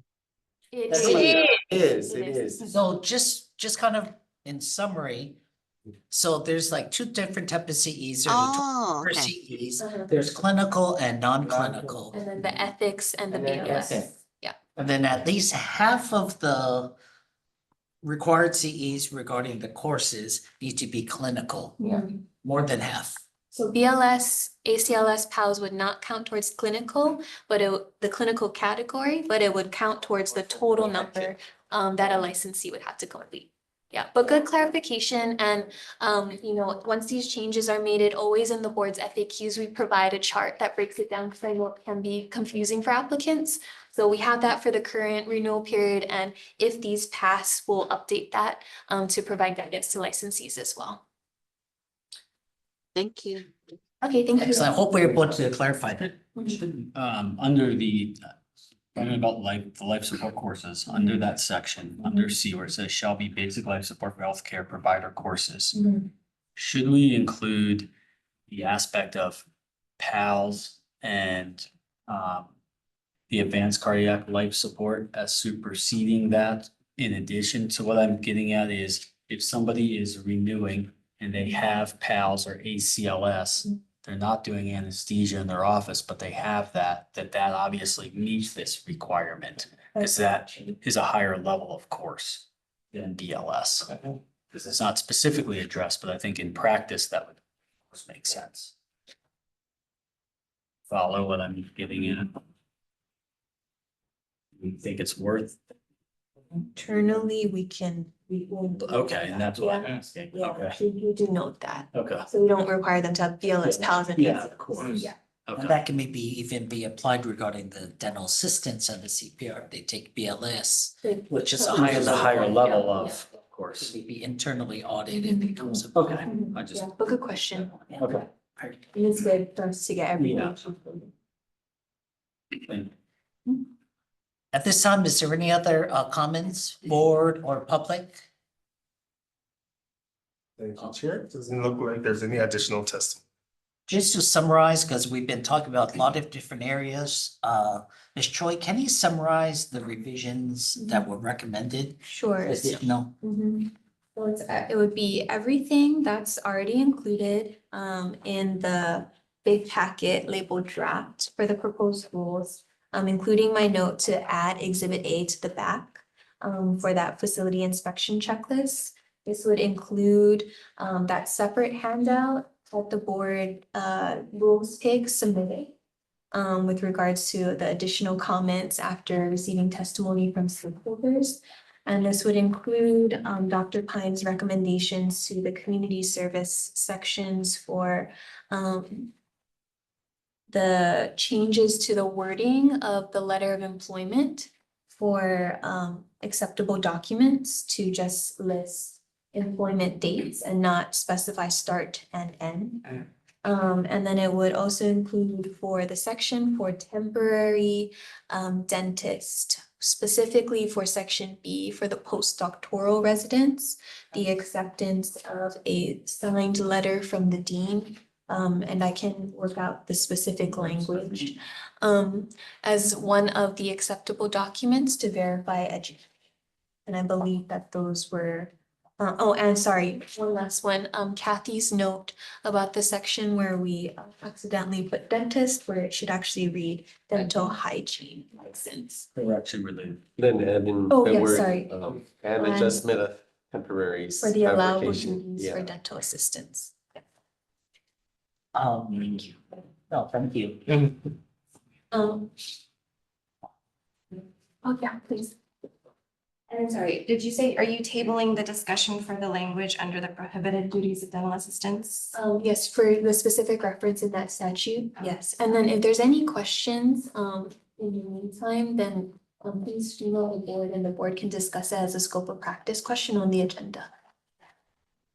And then I believe, Dr. Sue, the recommendation from the PIG was anything related, again, to expanding the scope for dental assistants. That'll be discussed at a separate time, perhaps in a different rules package, and the board would likely, invite all the relevant stakeholders to participate at that time. So at this time, I'd like to move to vote on these proposed revisions and advancing these proposals. I just wanted to get one question from Ms. Choi. I'm going to be voting on everything. Seems like there's nothing, any concerns or any, I guess, separate support regarding different ones. So is there a motion, or maybe if Ms. Choi can ask about the motion to advance and propose HAR revisions I would plus? suggest, if someone would like to make a motion to advance the proposed amendments to HAR 16-79 as presented by the Rules Pig with the additional comments that we had just discussed. And the word advanced because we're still in the first stage of the rules process, so there's several more stages to actually accept the rules. Jonathan Lau, I make a motion to advance the rules package as we have discussed. Fine, second that. At this time, we'll move to vote. Does anybody recuse or abstain from voting? Since there's no controversy, I'm gonna say aye to approve. Aye. Anyone oppose? Aye. Thank you. Anybody oppose? Okay, motion carried. Okay, thank you. Thank you to the Rules Pig for all your hard work on those things and to the stakeholders for contributing your comments. I'm just noting that the rules amendments will now advance to the next stage of a very lengthy process. So for those interested in continuing to provide public comments, the next major forum for that would be a public hearing, which a notice would be put on the board's website of a date for a public hearing. Usually it's immediately before a scheduled board meeting. And it will also be circulated in all the island newspapers. So please keep an eye out for that. And we'll also, announce that as we're able to, but it won't be for some time. It still requires additional reviews internally. Okay, thank you. And I want to personally thank the board, all the organizations and individuals that just did submit public testimony regarding this. And also the rules pig that really put in their time and effort in order to go through this too. So thank you.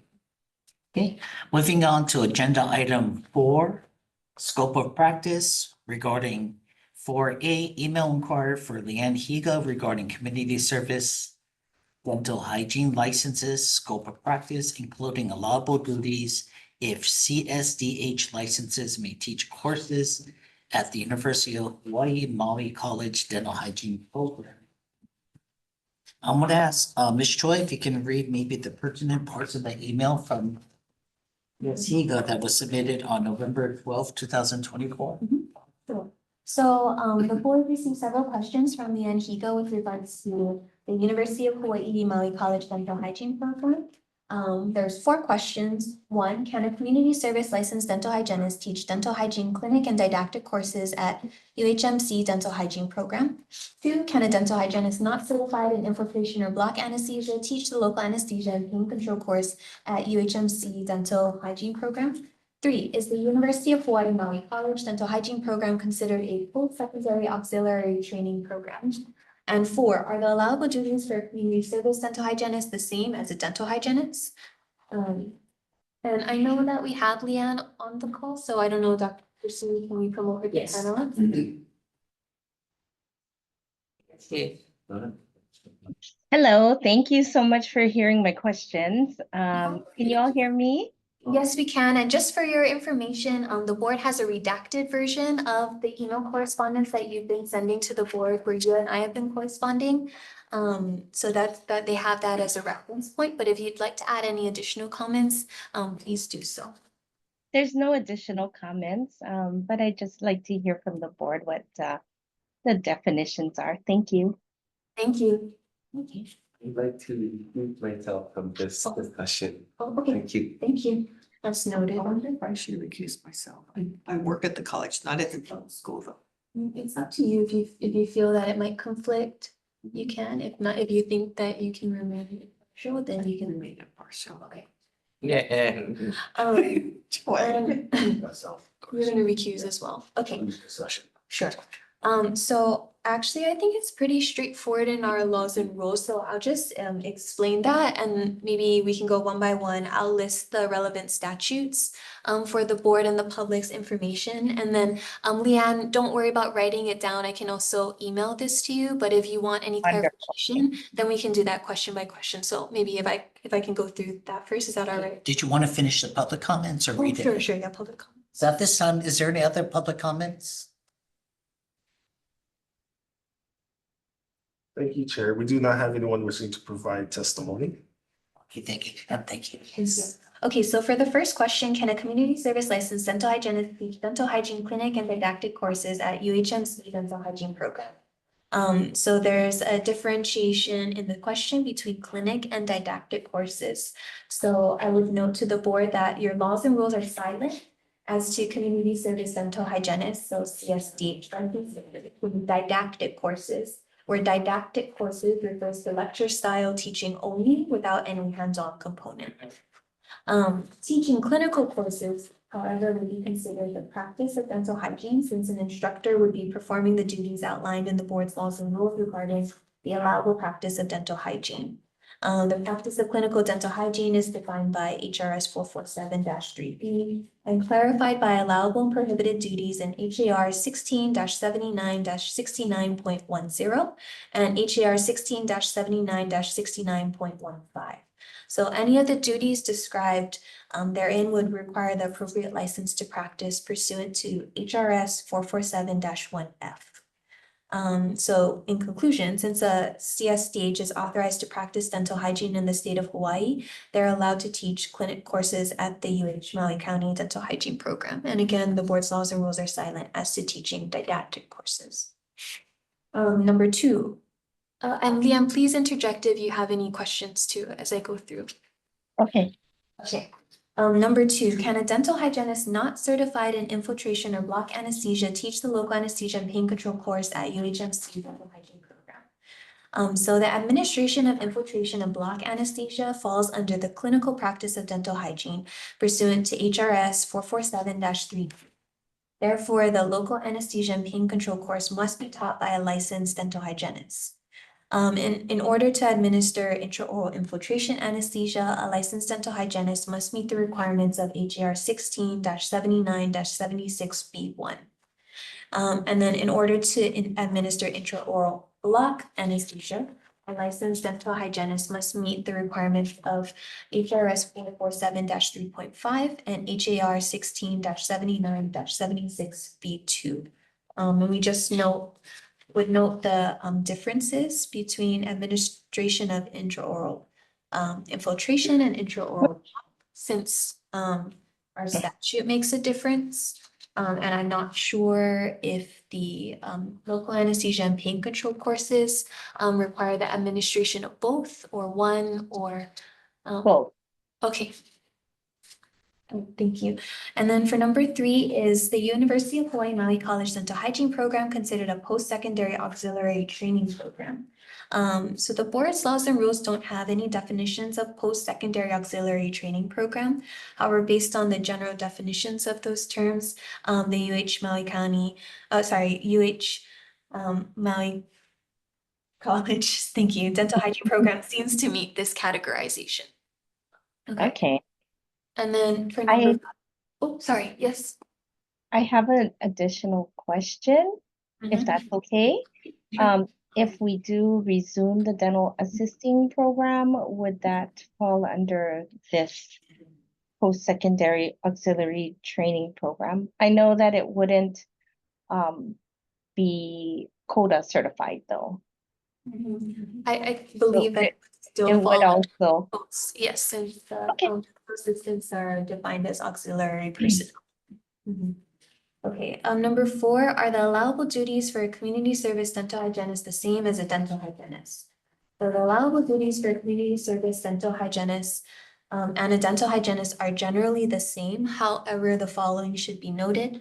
The community service dental hygienist may only operate under the employment of the following organizations listed in HRS 447-1.5A, which are federally qualified health centers, Native Hawaiian health centers, community health centers, rural health clinics, mobile dental outreach programs, or post-secondary dental auxiliary training programs accredited by ADA CODA.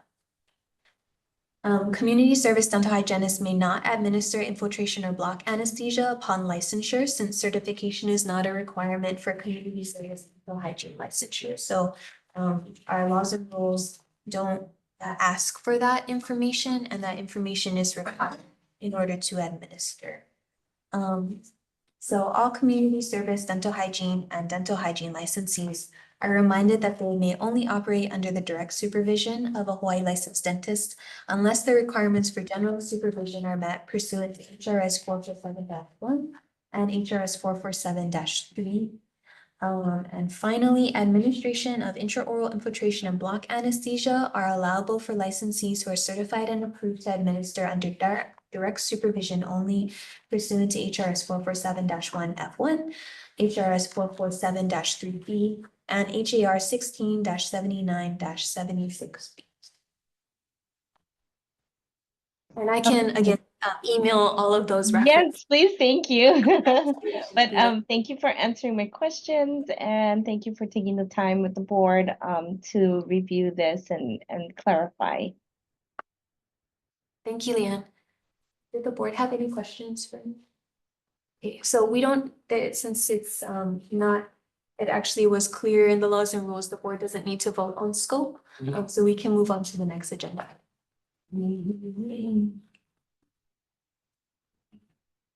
Okay.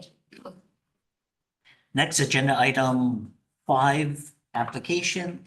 I'm going to be reviewing 5A 1 to 5 ratification lists. At this time, we vote on all ratification list categories at once. I'll read the categories and corresponding license numbers. Approved dentist DT 3204 to DT 3212. Approved dental hygienist DH 2505 to DH 2507. approved additional dental permit to administer deep anesthesia / general anesthesia and moderate sedation, DT 2609. Approved dental hygiene certification and administration interblock anesthesia, license number AH 2505. And approved temporary dentist DTT 385 and DTT 386. At this time, is there any public testimony?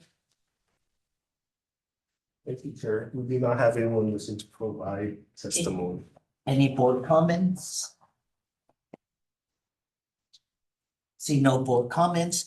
If we can have someone have a motion to approve the ratification list as listed in the I agenda. so move to approve the verification list. 1, 2, 3, 4, and 5. Okay, thank you. Anybody recuse or abstain from voting? Say aye to approve. Aye. Anyone oppose? Motion carried. Next, we'll move on to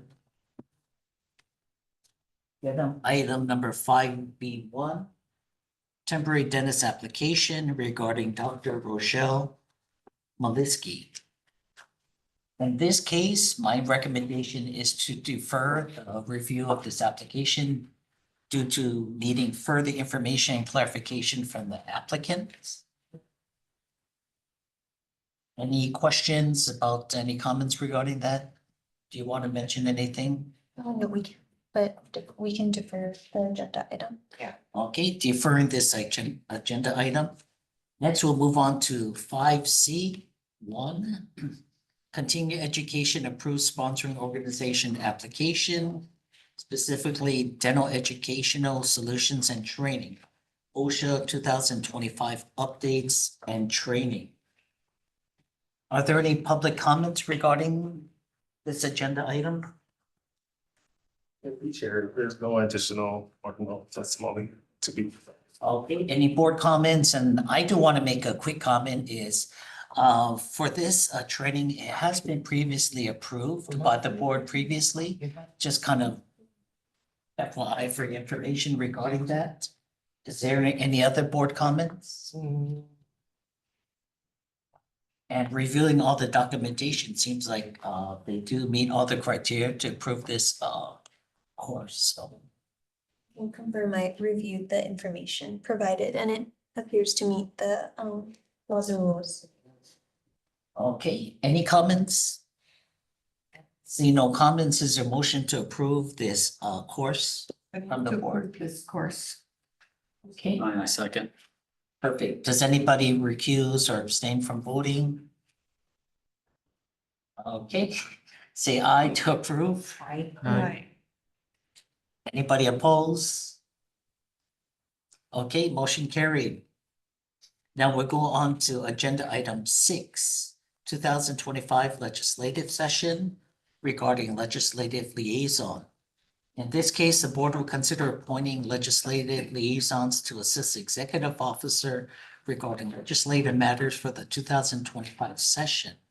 And Ms. Choi, would you mind providing a little more information regarding this agenda item? Sure, and I do see that we have a hand raised for public testimony. I don't know if you want to recognize that first. Yes, we.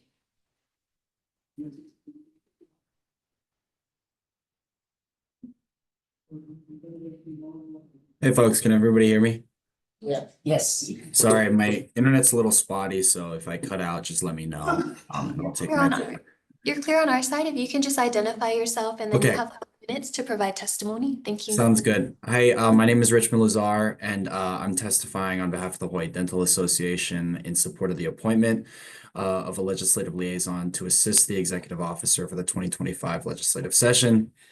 Legislation impacting oral health in the dental profession can be complex, A designated legislative liaison would play an important role in ensuring the board is well positioned to monitor these matters effectively and efficiently. Such a position would enhance the board's ability to provide timely input on proposed legislation and facilitate collaboration with stakeholders, including dental professionals, policymakers, and the broader health community. The HCA values the board's commitment to the dental profession and is willing to serve as a resource for the board and its legislative liaison as needed. Thank you for the opportunity to testify. Hopefully that was all clear. Thank you, guys. No, thank you. Thank you, Richmond. Yes, that was clear. And I think we're good. If you want to move him back. Appreciate your testimony. So actually Richmond explained a lot of it. The 2025 Hawaii State Legislative Session will open on January 15th. And I am requesting if you can appoint legislative liaisons. So it can be 1 up to less than quorum, so 1 to 6. And I'm requesting that the legislative liaisons can help assist me if there's any legislative matters that do come up. So of course, any substantial things like, for example, a compact introduction that would always come before the board for discussion and board vote. But as you might be familiar with past legislative sessions, things move very quickly in between our board meetings. So we tried to address that by scheduling, those special legislative sessions. So hopefully that'll capture the majority of the discussion and research. But in case there's anything that comes up that requires quick consultation, or if I might request if you can come with me to actually testify, either virtually or in person. I would very much appreciate that. I always represent the board's position at the legislature. Yeah, but it's sometimes helpful, especially on bills that have technical matters. If there's also, a licensed professional who can join me and help answer the legislators' questions. So if anybody would like to volunteer, that would be. I vote for Andrew. Okay. Oh, yeah. Mhm. You vote for Andrew. You nominate Andrew. Excellent choice. I think we should actually have an additional as a, to review these issues, and in case one liaison's not able to make it.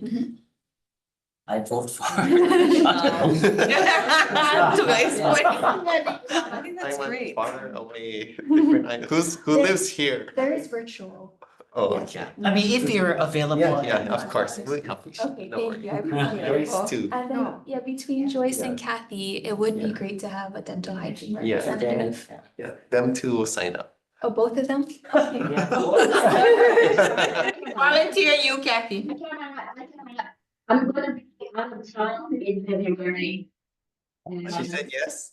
And no, I work Me on the big island now.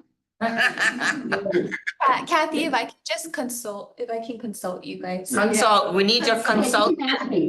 Okay. Yeah. Okay, thank you. So we would need a motion to appoint those 4 individuals. Is there any other board comments at this time regarding the liaisons, the proposed liaisons? Because you get the phone call, hearing is tomorrow. Excuse me? So can we have a motion to approve the recommended liaisons that volunteered? I'll make a motion to approve the recommended liaisons and volunteers. I second. Second. Okay, does anybody recuse or abstain from voting? Joyce. If you can say aye to approve. Aye. Anyone oppose? Okay, motion carried. Thank you very much. I No, really thank you. appreciate that. Great, one of the last agenda items, so agenda item 7, Executive Officer's Report. I'm gonna hand this over to the Executive Officer to review 7A, B, and C. Thank you, Dr. Sue. So 7A, scam calls targeting licenses of dentists and other medical professionals. So unfortunately, our department and the board received several notifications from FCC, the different points in the last couple months about phone scams, scammers impersonating government officials and asking for personal information over the phone. So we did address it in, I think there was a KHON interview, and the department also put a notice on the board's webpage. So that link is available on the board's webpage. and in the agenda. HDA also put out a very helpful circulation amongst its members with more information. So again, our office and RICO, if they're investigating, won't ask you for that kind of personal information over the phone, or if you ever feel uncomfortable, please send the dental board an email. Thankfully, we have not received any recent reports, but just it's an FYI that that unfortunately was occurring. So just do be vigilant with your personal information. 7B, Department of Veteran Affairs or the VA National Standard of Practice for Dental Hygienists. This doesn't require any board action, but I just wanted to place this on the agenda as an FYI to the board. So the board did receive a letter from the VA notifying us and other state boards that they are developing this National Standard of Practice for Dental Hygienists. These are specifically for hygienists that are working under the VA. And it should not conflict with any of our state laws and rules. But I do want to let you know that in the future, if it does, the federal statute or laws or practices will supersede our state laws. So this is just kind of also a practice in thinking about the issue of compacts, because a compact would also supersede state laws in certain circumstances. So just for us to be knowledgeable about what's going on at the national level and how that affects our state licensure law. And you can read the proposed national standard of practice. It's in your packet. Okay.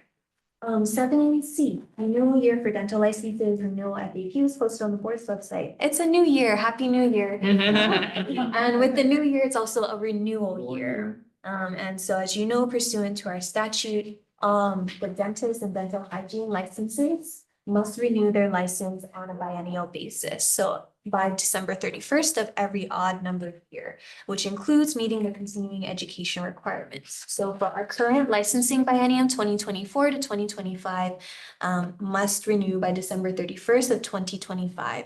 For those early birds who are eager to renew, the renewals won't be open until November. So if you can't renew online as you usually can, it's because it's not November yet. And an additional note that dentists with the additional privileged permit to administer deep sedation, general anesthesia, or moderate sedation, they are required to have a renewal facility inspection. So again, thank you to our anesthesia pig and the volunteer members who help provide that service to the licensees. We'll give more information on that facility renewal process starting in July. But a new FAQs document is available on the board's website under the important announcements. It's also included in the board and public packets. And I just wanted to highlight a few points from the FAQs. So firstly, a renewal postcard will be sent out to all licensees closer to the renewal deadline. However, this is a courtesy reminder only, and all licensees are reminded that it's their individual responsibility to timely renew their license and comply with the licensure requirements. Number 2, the board is accepting 100% of CEs completed online for this licensure biennium only. So for the CEs completed 2024 to 2025. However, the hands-on component for BLS courses must be taken in person. You heard, the proposed rules are going to change the format and everything, but for this current renewal period, 100% online minus the hands-on component for BLS is accepted. And we will also email the associations to help provide more guidance to their members too, but the same thing is provided online. And lastly, any requests for waiver of the CE requirements, for example, a dentist or a hygienist who's retired, planning to retire, if there's been extenuating health circumstances, etc., that waiver request must be submitted before you submit your renewal. Because when you submit your renewal, submitting it attests that you have met all the renewal requirements, including CE. So you have to submit the waiver and be approved before you renew. So just putting that out there, and that's also included in FAQs. And that's all that I have. Oh, perfect.